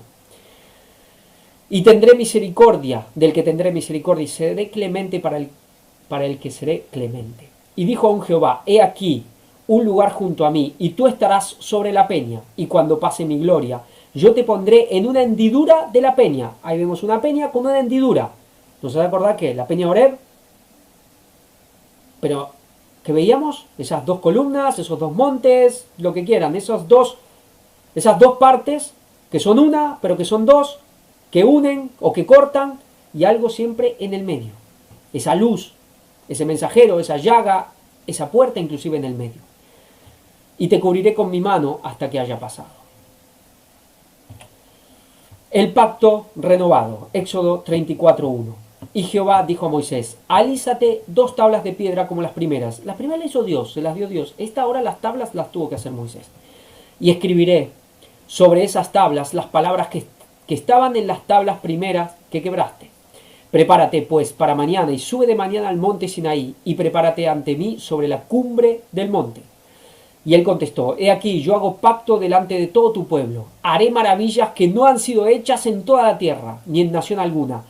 Y verá todo el pueblo en medio del cual estás tú la obra de Jehová, porque será cosa tremenda lo que yo haré contigo. Es lo que estamos viviendo hoy, maravillas y algo tremendo. Y aconteció que descendiendo Moisés del monte Sinaí con las 2 tablas del testimonio en su mano, al descender del monte no sabía Moisés que la piel de su rostro resplandecía, después que hubo hablado con Dios. Y Aarón y todos los hijos de Israel miraron a Moisés, y aquí la piel de su rostro era resplandeciente, y tuvieron miedo de acercarse a él. Estamos haciendo un paralelismo.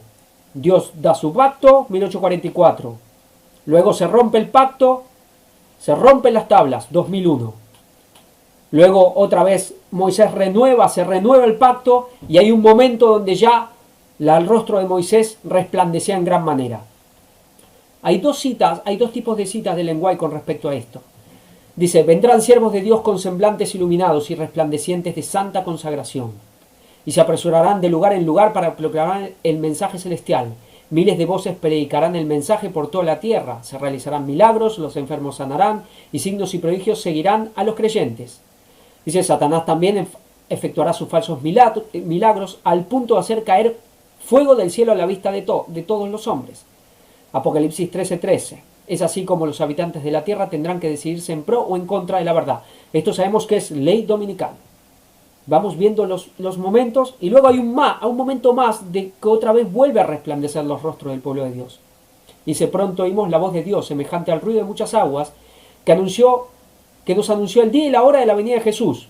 Pero en otro lado dice que anuncia la ley, que anuncia el pacto, con lo cual son lo mismo. Pacto, día y hora, son lo mismo. Ley y día y hora, hay pacto. Si no hay fecha, si no hay tiempo, no hay pacto, porque el sábado es tiempo.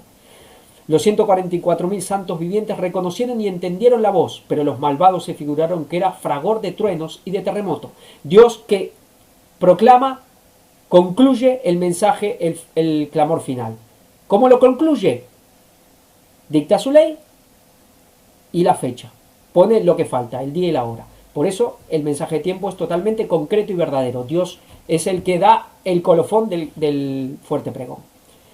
Dice, cuando Dios señaló el tiempo y derramó sobre nosotros el Espíritu Santo y nuestros semblantes se iluminaron refulgentemente con la gloria de Dios, como le sucedió a Moisés al bajar del Sinaí. Y esto ya es al final, séptima plaga, 144.000. Aquí tenemos todo ese proceso otra vez. Se hace un pacto, el pacto se ratifica, sabemos lo que pasó en 1888, que se da otra vez, sale a la luz con más esplendor la justificación por la fe, pero luego el pacto se quiebra. Se renueva el pacto y luego se derrama el Espíritu Santo y este resplandor. Vemos ley dominical y ya séptima plaga, segunda venida de Cristo. Aquella iluminación divina era un símbolo de la gloria del pacto del cual Moisés era el mediador visible, el representante del único intercesor verdadero. Moisés era el mediador visible. ¿Podían estar sin mediador? No podían. ¿Tenemos un mediador visible? ¿Un representante del único intercesor verdadero? Tenemos. ¿Podemos desecharlo? ¿Puede decir, no, yo no lo necesito? Pues vaya orgullo, vaya orgullo. Podrá haber apariencia de humildad, de que no, yo, la Biblia, maldito el hombre que confía en el hombre, puro orgullo. Se engañarán algunos a otros, se engañarán a sí mismos en el espejo, pero eso es puro orgullo. Si ellos necesitaban un Moisés, nosotros más. Por eso ahora es doble, es Moisés y Elías en uno. Seguimos con la columna, de este artículo que veníamos leyendo. Vamos a ver algunas cosas más. Dice, las dos columnas de Hércules son posiblemente las dos columnas más populares de todos los pueblos relacionados con el Mediterráneo. Son las columnas que el propio Hércules construyó en el estrecho de Gibraltar al final de su viaje épico por África. Obviamente esto es mitología, ¿no? Una columna, Ávila, está en el continente africano, en un peñasco junto a Ceuta, y la otra columna, Calpe, está en Europa. Pensemos, Ceuta está en África. Es un territorio medio en disputa, pero Ceuta, hay dos, acá le llaman Ceuta y Melilla, son España. Es una parte que queda como en territorio de Marruecos, por así decir, en medio, pero es España.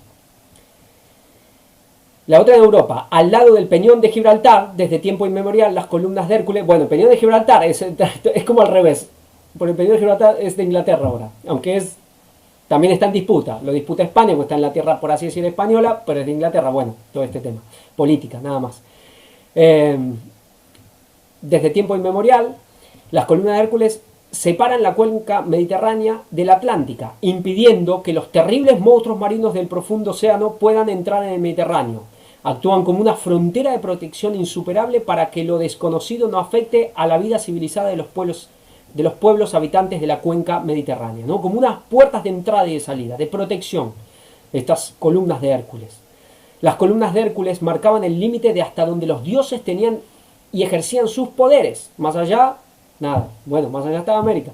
Era un límite que franquearlo implicaba quedar sin protección y amparo divino. Pero esto es, al fin y al cabo, es paganismo, porque más allá estaba la tierra que protegería a la mujer.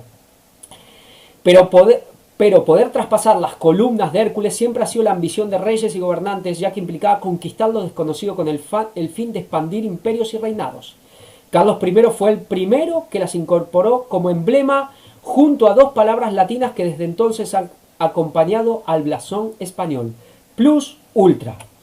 Vaya, tenemos las dos columnas en la bandera, en este emblema español. ¿Dónde estamos nosotros? ¿Dónde está este ministerio? ¿Casualidad?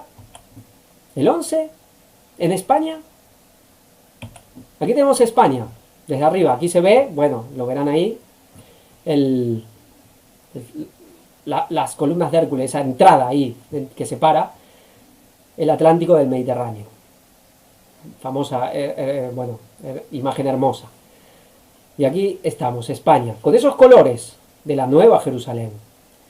Pero vamos a ir un poco más, vamos a meternos un poco más en España. Cataluña, ahí en esa puntita. ¿Y qué pasa con Cataluña? ¿Pasa algo con el 11? Ahí tenemos en España las columnas, el 11. ¿Y en Cataluña tenemos el 11? ¿Tenemos el 11 de septiembre en Cataluña? Día de Cataluña, los mismos colores, diferentes pero los mismos colores, los de la Nueva Jerusalén. Bueno, sabemos que está todo el arco iris, pero predominan estos. Día de Cataluña. El día 11 de septiembre es el día llamado Día de Cataluña, Día Nacional de Cataluña, Fiesta Nacional de Cataluña o simplemente Diada. Acá es la Diada, es la mayor celebración. Bueno, ahora con todo el tema de la independencia tiene mucha reivindicación política, pero bueno, es el día por sobre todo de Cataluña. Es la fiesta oficial de Cataluña, comunidad autónoma española. Vaya, ¿no? Aquí, con todo lo que implica este ministerio con el 11 de septiembre y el mensaje del cuarto ángel, y aquí el Día Nacional es el 11 de septiembre. Y podemos ir un poco más allá de Cataluña, un poco más adentro de Cataluña. ¡Uy! ¿Qué es esto? ¿Quién es? Víctor San Vicens, nacido 11 de septiembre de 1964. Bueno, vaya, es así. Se ríe porque es así, porque es hermosamente simpático esto. Bueno, no creo que nadie llegue a decir que él en realidad es el autor intelectual, el verdadero, no fue de falsa bandera, no fueron los islámicos, fue él para que todo le cuadre hasta con su fecha de cumpleaños. No creo que nadie diga eso de las Torres Gemelas. Pero bueno, así los tenemos en España, lo tenemos en Cataluña, y aquí el, digamos, originador del ministerio también tiene el 11 de septiembre en su documento nacional de identidad o en su ser, por así decirlo, ¿no? Nosotros le damos mucha trascendencia al aniversario de nacimiento. Vaya casualidades, ¿no? Seguimos con el tema de las columnas, y ya esta es la última parte del artículo este, dice: en simbología, la columna suele estar representada en forma de pareja. En el atrio del templo de Salomón es donde encontramos una pareja de columnas de bronce completamente diferenciadas. La de la derecha se llama, Joaquín, el que mantiene fuerte, marcada con la letra J.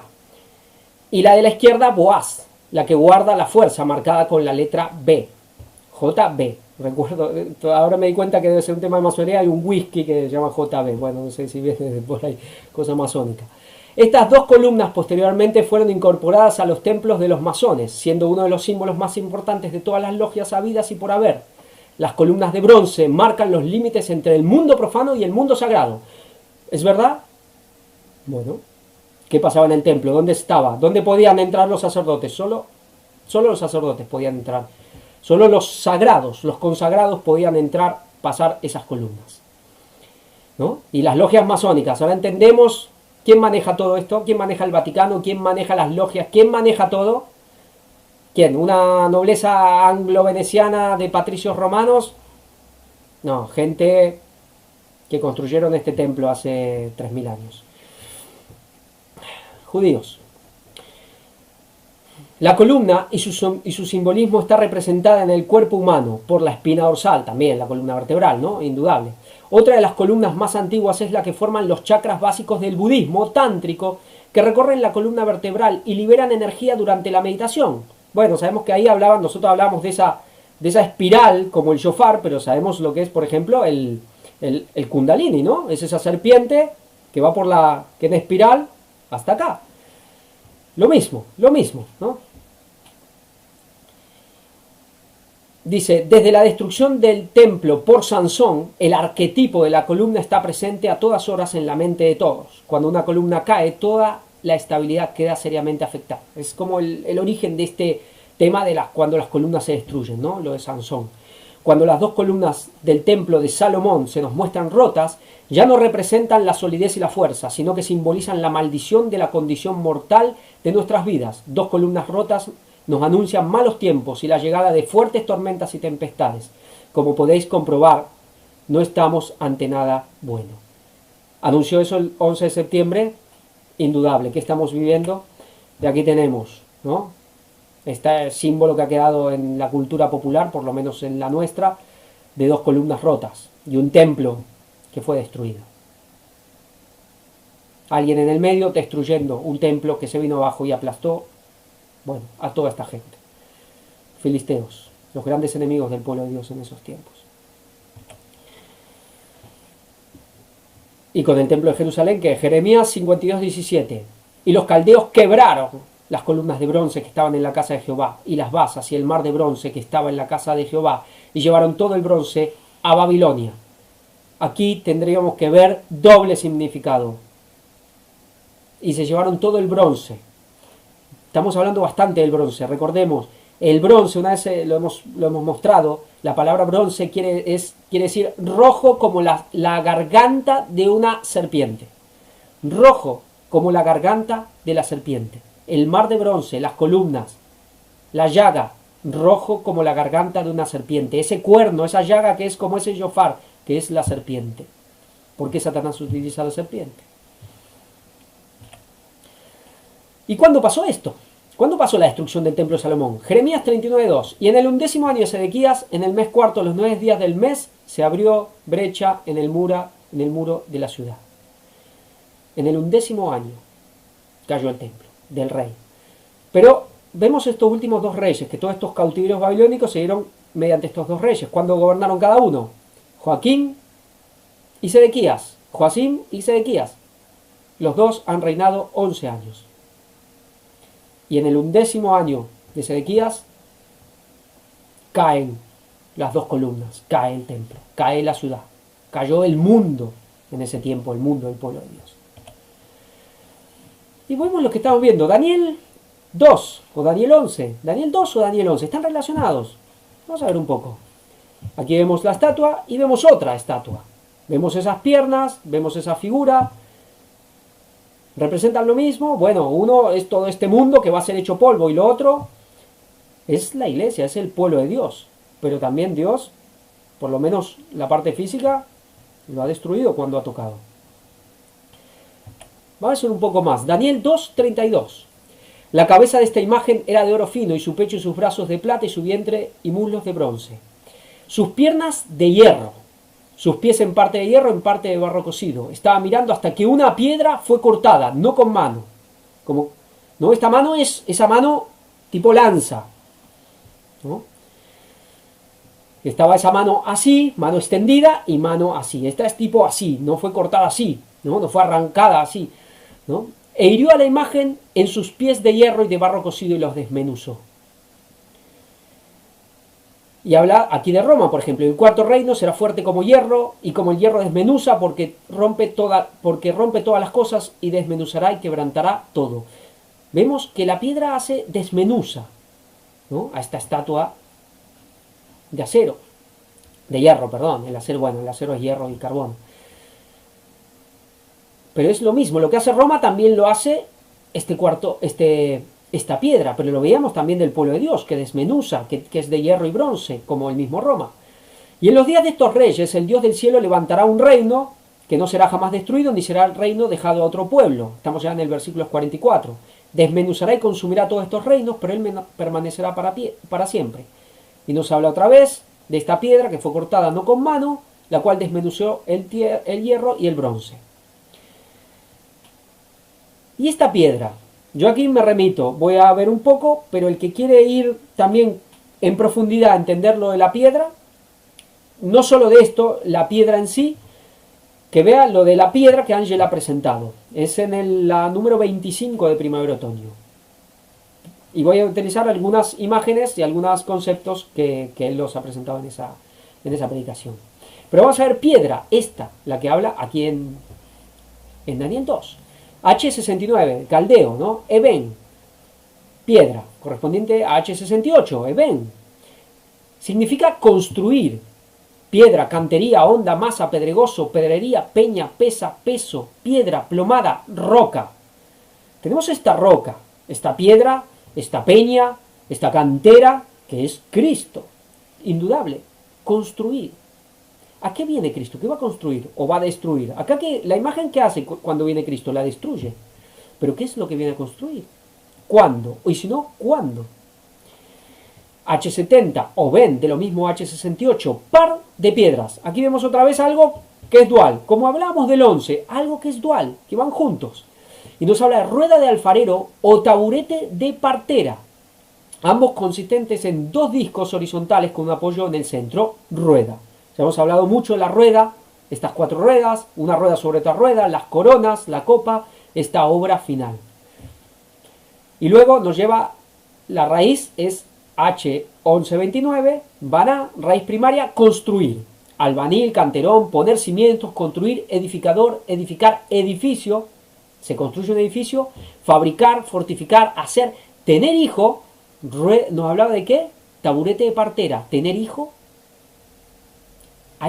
se tiene que tener un hijo, se habla mucho de un parto, al fin del tiempo, de una nación que nacerá en un día. Pensemos, ¿no? Esa iglesia del Antiguo Testamento que está embarazada y nació Jesús. Pero hoy, ¿quién tiene que nacer? Tienen que nacer los 144.000. Es esa nación que nace en un día, en este día de 30 años. Taburete de partera y hay un partero. Sabemos que hay una puerta y hay un portero. Cristo es la puerta y hay un partero. Pues hay una entrada también, que es de Cristo, que es esa puerta, pero hay alguien que está ahí, que es como lo mismo casi. Portero y partero, el tercer Elías, pues en español es muy parecido.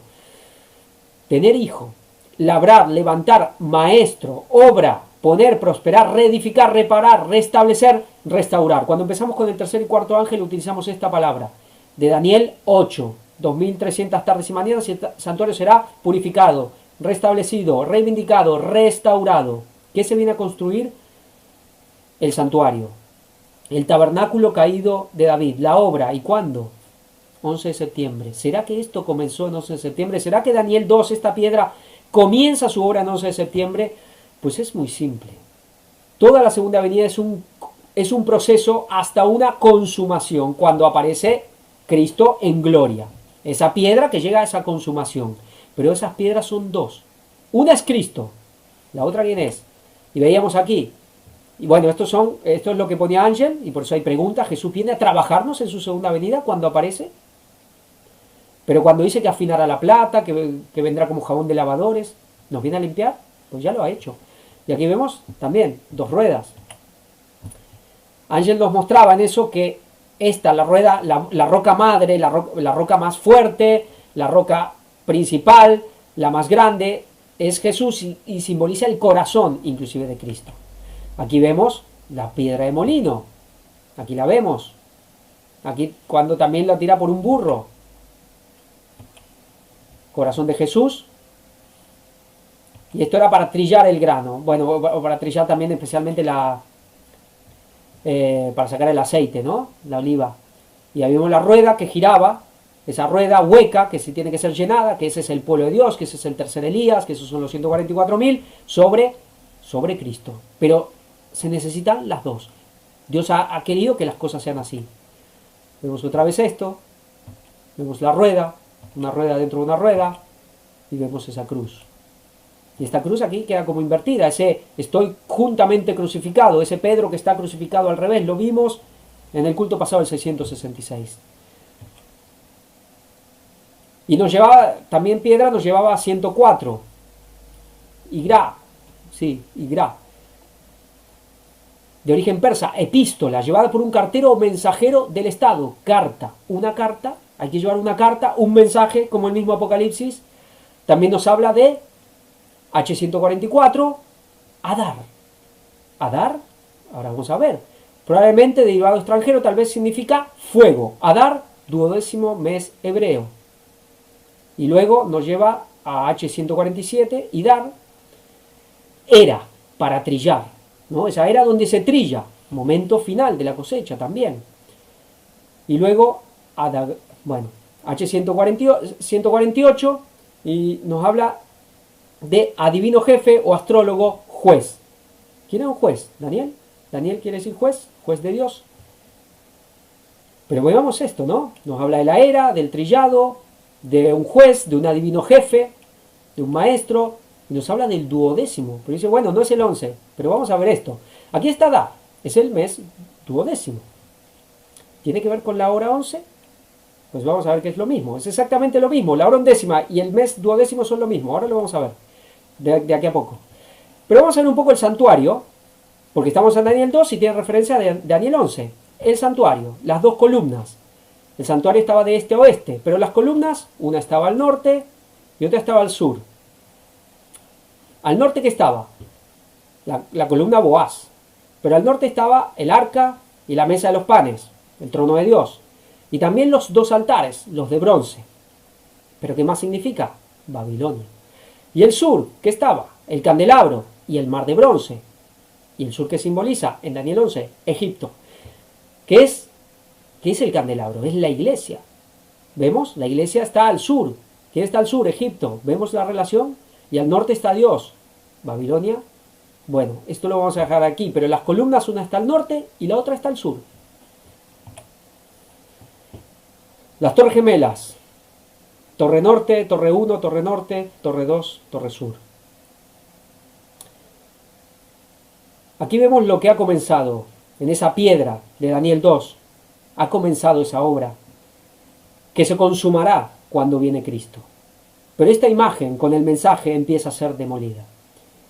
El papado podrá dar su último manotazo, podrá tomar el poder, pero es una iglesia caída. Y este mensaje también provocará su caída, aunque Cristo será el que lo derribe definitivamente.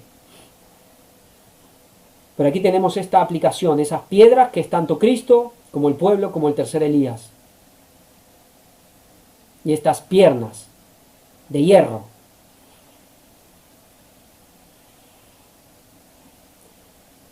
Bueno, hablaba yo de la fecha de nacimiento de nuestro hermano Víctor San Vicens, 11/9 de 1964. El que quiera sumar todos esos números que los sume, les va a dar 31. Bueno, riamos no. Sí, da 31. Me acabo de pasar Ángel, acá por WhatsApp. Ah, no, Laura. Bueno, no importa aquí. No era Ángel, no importa, da igual. Bueno, aquí tenemos esta relación. Vamos a ver un poco más. Las Torres Gemelas contaban con 110 pisos. Todo tenía que ir al 11. La Torre 1, ubicada al norte, o la Torre Norte, se llama 1 Norte, tenía 417 metros, mientras que la Torre 2, la Torre Sur, 415. Había una pequeñísima diferencia. En su construcción se utilizaron 180.000 toneladas de acero. El acero es hierro y carbono, con máximo 2% de carbono. 180.000, 18, ¿no? 666. El acero utilizado en las Torres Gemelas era de baja aleación entre carbono y hierro, ultra resistente, básicamente hierro. Era una estructura de hierro. Se utilizó acero de baja aleación porque las vigas pueden ser más delgadas. Bueno, ya. Dice, en el monumento 911, el que está ahora, Memorial Museum, se construyeron dos fuentes idénticas. Ahora hay dos fuentes, donde antes se encontraban las Torres Gemelas, en las que ahora se encuentran grabados en bronce los nombres de los fallecidos. El memorial ahora es bronce, antes era hierro, ahora es bronce, hierro y bronce, como Roma, como el mismo cuarto ángel también. Vemos eso que comenzó, esa roca que comenzó. También vemos el monte, vemos que la iglesia, ese monte de Dios, va desde el cielo hasta la tierra. Hay una roca que fue sacada, no con mano, que también tiene que ver con el pueblo, con el tercer Elías. Pero tiene su consumación en esa roca cuando Cristo aparezca, esa roca que es de Dios, que va a poner fin, punto y final a todo esto. Pero vemos ese proceso hasta la consumación de esos 30 años de cosecha, de trigo, de juicio de los vivos. Roma, Estados Unidos, puede uno buscarlo, se le habla mucho, la nueva Roma, el nuevo imperio romano, y aquí tenemos sus símbolos, el obelisco, esta especie de edificación con columnata y la Casa Blanca, y el águila como símbolo básico de los dos. Un paralelismo. Dicen que hasta Estados Unidos tiene casi el mismo territorio que alcanzó Roma. Roma es conocido por aquella república con su senado, con su democracia, pero que terminó siendo un imperio con un dictador. Estados Unidos, la historia de esa segunda bestia. Hay un paralelismo enorme. Y aquí tenemos hora undécima y mes duodécimo. ¿Por qué son lo mismo? Aquí lo vamos a ver, ¿no? ¿Por qué son lo mismo? ¿No? Son el último mes, la última hora, los últimos 30 años, los últimos 30 días, esos últimos 30 grados. ¿Por qué son lo mismo la hora undécima que el mes duodécimo? Son el mismo espacio del círculo. Pero es por un tema de cómo hablamos, de cómo lo llamamos, de nomenclatura, por así decir. Aquí tenemos el reloj dividido. Si nosotros vemos dividido en 12 partes, claro, la primera parte va del 12 al 1, con lo cual la hora undécima, por así decir, iría del 10 al 11. Pero claro, nosotros le llamamos hora undécima a la hora 11 cuando llega al 11, cuando se completa esa hora undécima y luego comienza lo que sería la duodécima, pero nosotros seguimos hablando las 11 y cuarto, las 11 y media, las 11:59 y las 12. Pensemos en la parábola. Sale a buscar trabajadores los de la hora undécima. ¿Cuándo sale? ¿Sale a las 11? No, debe haber salido a las 10 en la hora undécima y los trabajadores comenzaron a las 11 porque sabemos que trabajaron una hora. Entonces, es un tema ese, que nosotros las horas las contamos. Contamos las 11 cuando se completó y los meses los contamos al revés, por así decir. Pero estamos hablando del mismo periodo. Le podemos decir la hora undécima y el mes duodécimo. Son el mismo periodo. Cuando era el decreto de Esther, el decreto de muerte, en el mes de Adar, el último mes. Y aquí vamos a ver, ya vamos la recta final. Sé que siempre mis cultos hacen un poco largos, pero bueno, yo creo que valen la pena igual. Son cosas muy, para mí son maravillosas. Realmente nosotros nos deleitamos en la Biblia. No solo es poner la verdad, no solo es desenmascarar el error, sino realmente es que es un deleite la Biblia. Esto me lo mandó también mi querido hermano David Falgás, aquí es Girona. Hace un tiempo me mandó esto.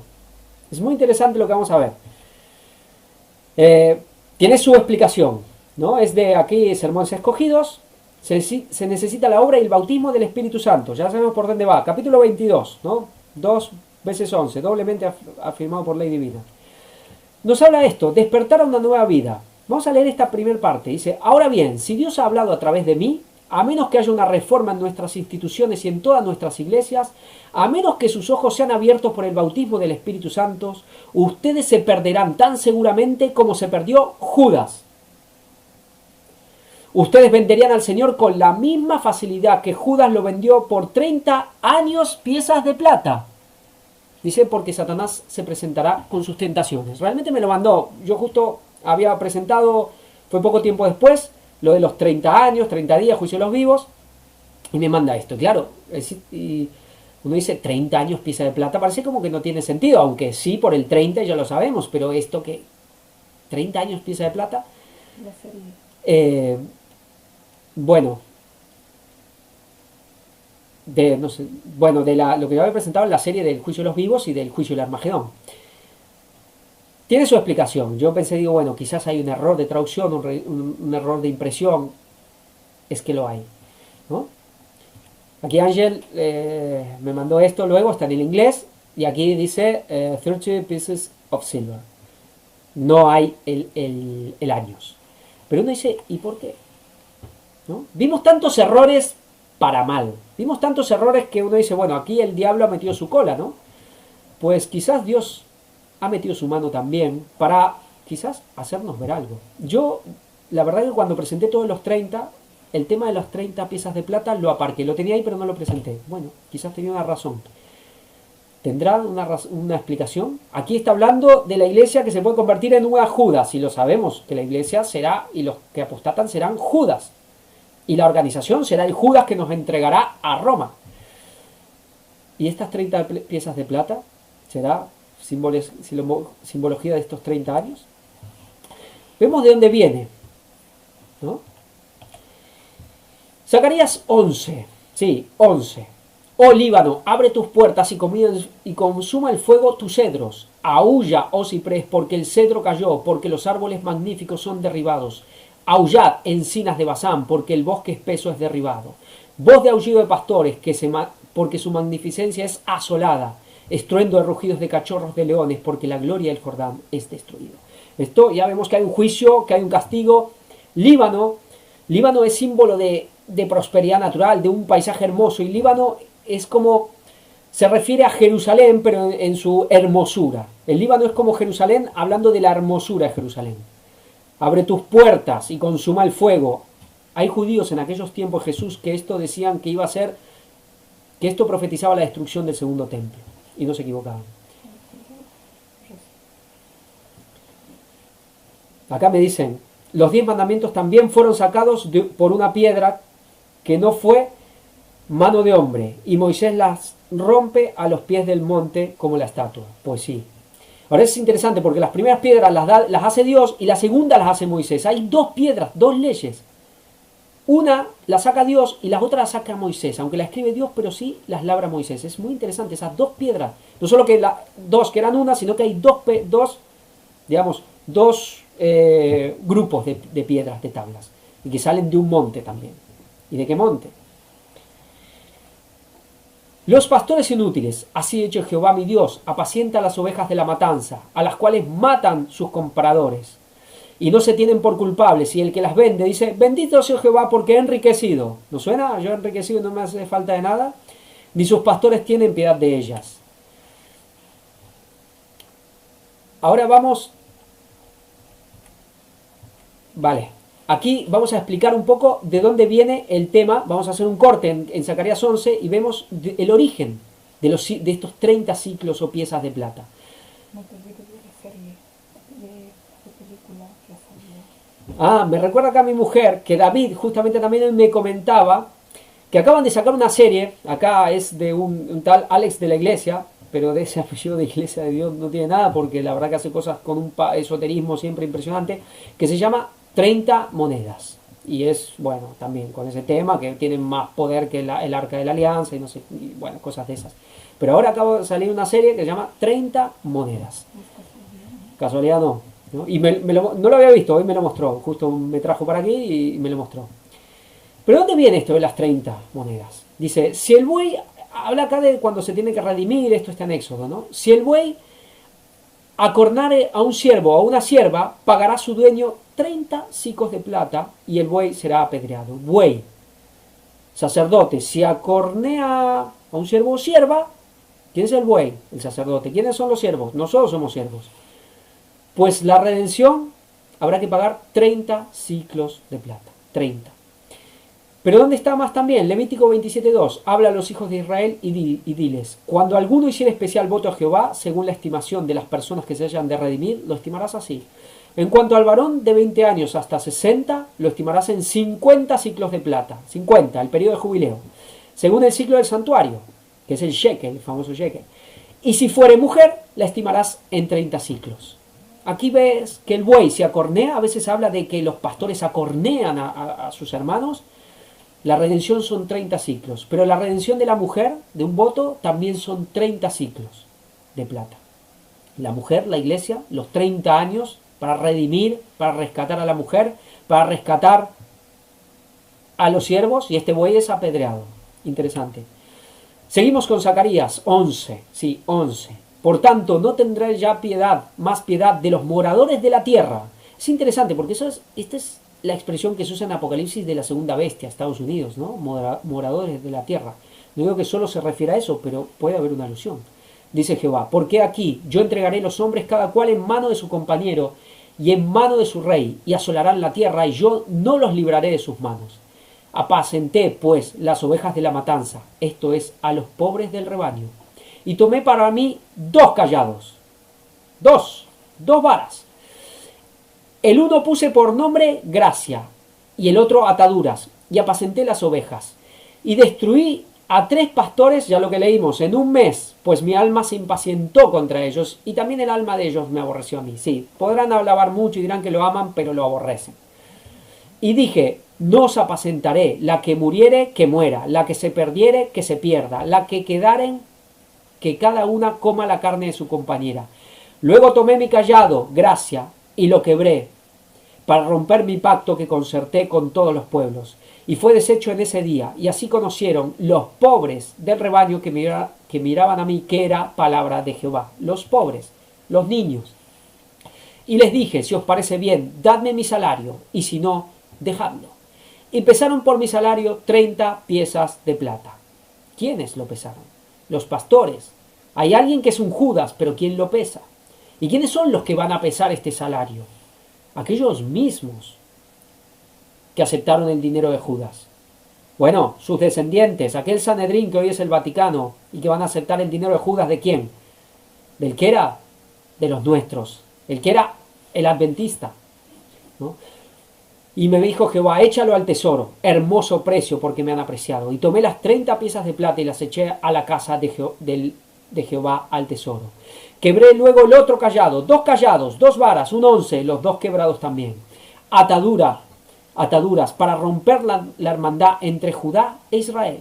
Y me dijo Jehová, toma aún los áperos de un pastor insensato, porque aquí yo levanto en la tierra un pastor que no visitará las perdidas, ni buscará las pequeñas, ni curará la perniquebrada, ni llevará la cansada a cuestas, sino que comerá la carne de la gloria y romperá sus pezuñas. En estos 30 años se levanta un pastor, una dirigencia que no hace el trabajo, no hace este trabajo. Y también va a tener uno especialmente con el papado. Todo esto que hoy se viene cumpliendo en nosotros, en los dirigentes adventistas y en nosotros, va a tener un cumplimiento pleno con el Vaticano y con el pueblo judío de los que acepten el mensaje. Esa hija de Sión, cuando acepten, también tendrá un cumplimiento pleno de muchas de estas profecías que ahora son a nosotros. Ay del pastor inútil que abandona el ganado, hiera la espada su brazo y su ojo derecho. Del todo se secará su brazo y su ojo derecho será enteramente oscurecido. Vemos aquí estos 30. Sabemos que acá hay mucho más, lo hablaba hoy con David, pero vemos estos 30 en referencia al juicio, al tiempo final, otra vez a los 30 años. Pero hay más aquí que hoy no podemos ver, o por lo menos yo no. Y vemos aquí Zacarías 11, otra vez profecía, libros proféticos con el 11 en el mismo lugar. Vamos a ver un más 11, algún 11 más que está en la Biblia también, algún capítulo. Anunciada la muerte de los primogénitos. Éxodo 11:1. Jehová dijo a Moisés, una plaga traeré aún sobre Faraón y sobre Egipto, después de la cual él os dejará de ir de aquí, y seguramente os echará de aquí del todo. El Éxodo 11 es cuando Dios profetiza, ya le dice a Moisés lo que va a hacer. Y luego viene el cumplimiento de todo esto, pero que ya no es en el 11, pero es en el 12. Pero ¿qué veíamos? Esa hora undécima es también esa hora duodécima, o el mes duodécimo, son lo mismo. El 11 es lo que une el undécimo mes del duodécimo. Éxodo 12:1, y nos habla de qué? De pintar con la sangre, ¿no? En el primer día del mes, es decir, dice Éxodo 12:1, habló Jehová a Moisés y a Aarón en la tierra de Egipto diciendo, este mes os será principio de los meses. Ahí ya se viene el cumplimiento, en el mes duodécimo. Bueno, el mes primero, pero el mes duodécimo, es decir, Dios anuncia en el 11 lo que va a hacer y luego viene la consumación en el duodécimo, ¿no? Y aquí vemos ya la Pascua, que es que hoy para nosotros es lluvia tardía. Aquí vemos Éxodo 11, que se consuma en el 12. Los dinteles y el sello, la tab, esa consumación.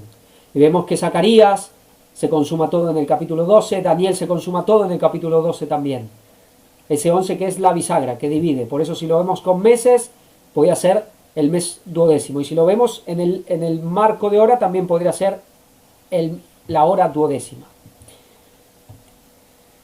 Deuteronomio 1:1, ya terminamos. Estas son las palabras que habló Moisés estas son las palabras que habló Moisés a todo Israel, a este lado del Jordán, en el desierto, en el Arabá, frente al Mar Rojo, entre Parán, Tofel, Labán, Haserot y Dizahab. 11 jornadas hay de Horeb, camino del monte de Seir, hasta Cades Barnea. Eran 11 jornadas, pero ¿cuánto tardaron? Y aconteció que a los 40 años, es decir, eran 11, cruzar esa 11 jornada, y a los 12 el cumplimiento. Ya cruzaban el Jordán y estaban en tierra de Israel. Lo podrían haber hecho, pero no lo hicieron. Que me mandan muchos mensajes. La peña Horeb, el agua que sale, símbolo de la lluvia tardía, a chorro antes de entrar a la tierra prometida. Por supuesto, por supuesto. Entonces aquí tenemos 11 jornadas de Egipto a la tierra prometida. ¿Pero qué es lo que divide? El 11, el río Jordán. Y luego cruzar y ya el 12, el cumplimiento. La tierra prometida. La medianoche, el fin, cuando viene Jesús, ¿no? Pero es todo ese momento final de esos 30 años, 30 días finales. Y aconteció a los 40 años, en el mes undécimo, el primero del mes, Moisés habló a los hijos de Israel conforme a todas las cosas que Jehová le había mandado acerca de ellos. El primer día del mes undécimo Jehová habla y les da todo eso que está aquí en Deuteronomio. Luego ese mismo día sube y muere. Lo lloran por 30 días y luego queda el mes 12 cuando ya preparan toda la marcha para entrar a Canaán, que entran el 10 de abril. Esta es la última cita. Y uno dice, quizá que tiene que ver, pero es muy interesante lo que habla aquí Ellen White. Dice, esto es de hecho de los apóstoles, dice, rápidamente crecía el número de los convertidos a la nueva fe. Y tanto los fariseos como los saduceos convinieron en que si no ponían restricciones a estos nuevos instructores, su propia influencia peligraría aún más que cuando Jesús estaba en la tierra. ¿Por qué lo recalco? Aquí el lenguaje habla del cristianismo como nueva fe. ¿Qué? ¿Para los paganos o para los judíos también? Hay gente que ha creído en este mensaje, pero a veces todavía sigue creyendo que todo el adventismo es lo mismo, que todos los pastores, bueno, cada uno pone su dosis de verdad. No, esta es una nueva fe. Los que estamos aquí somos convertidos, aunque hayamos sido adventistas de toda la vida. Y esto es como el cristianismo en relación con el judaísmo fariseo saduceo, es una nueva fe.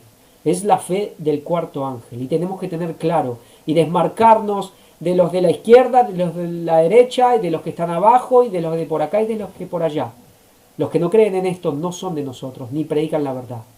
Y cuanto más parezcan de nosotros, más adventistas, más peligrosos son. Es una nueva fe. Los que se queden atrás, si no quieren venir, que se quedan atrás. Pero no podemos seguir retrocediendo nosotros para ver si nos pueden enseñar algo. ¿Y qué pasa cuando vamos ahí, o cuando van ahí a querer ser enseñados por estos pastores de la vieja fe? Pues se van, son confundidos y caen, y algunos para siempre, perdidos. Pero bueno, aquí vimos vislumbres, algunas cosas luego se seguirán desarrollando, pero como ese 11 está en toda la Biblia, ese 11 de septiembre nos lo muestra toda la Biblia, juicio de los vivos, y comienza la época, esa última hora, ese último mes, esa cosecha final, esa obra final, el momento, la obra más solemne de toda la historia, solo comparable al momento de cuando Jesús estuvo en la tierra. Espero que haya sido realmente de bendición, de provecho, de confirmación y de dejar claro de que esto del 11 de septiembre no es ningún invento, de que las fechas están ahí, de que Dios es Dios del espacio y del tiempo también. Y lo que Él quiere revelar, lo revela. Bueno, aquí concluimos, le haré una oración y que todos tengan buenas semanas, hermanos. Padre Celestial, te estamos muy agradecidos por esta luz maravillosa del cuarto ángel. Alabado sea tu nombre, Señor. Alabado y honrado sea tu nombre y el nombre de Cristo. A ti y al Cordero sean la gloria por siempre, porque sabemos que esto proviene de ti, esta obra la llevas tú. Y nosotros solamente nos dejamos utilizar. Gracias por darnos inclusive el don del arrepentimiento, inclusive la capacidad de esfuerzo y de sacrificio, porque todo esto también proviene de ti. Gracias por todos los hermanos que tú estás trayendo y por todos los que estamos compartiendo este camino. Gracias, Señor, por los profetas de todos los tiempos, por los mensajeros de todos los tiempos. Gracias porque tenemos un tercer Elías en el cual tenemos seguridad y reposo también, porque tú lo has preparado. Ayuda, Señor, a los corazones orgullosos a que se humillen y acepten esta realidad, que para muchos es la piedra de tropiezo más grande. Pasan todas, pasan en 2031, pero no pasan esto. Confirma este mensaje, Señor, todo lo que es verdad de aquí, porque tú has dicho por tu mensajera que en el fin del tiempo todo lo que tenga que ser removido será removido y solo las verdades más puras quedarán. Y hay verdades que están quedando, pero vemos que tienen más, que no solo es lo que sabíamos, que tienen más, que incluyen más. Ayúdanos a abrir nuestras mentes también y aceptar todo lo que es, lo que no contradiga las verdades, pero lo que lo amplía, a no cerrarnos a eso. A no decir, esto es así, pero nunca de la otra manera, porque a veces también es así y también es de la otra manera. Gracias, Señor. Bendícenos por esta semana, ayúdanos y prepáranos para el sábado que viene también y por sobre todo al gran sábado cuando tú vengas a buscar a tu pueblo. En el nombre de Jesús te lo pedimos. Amén.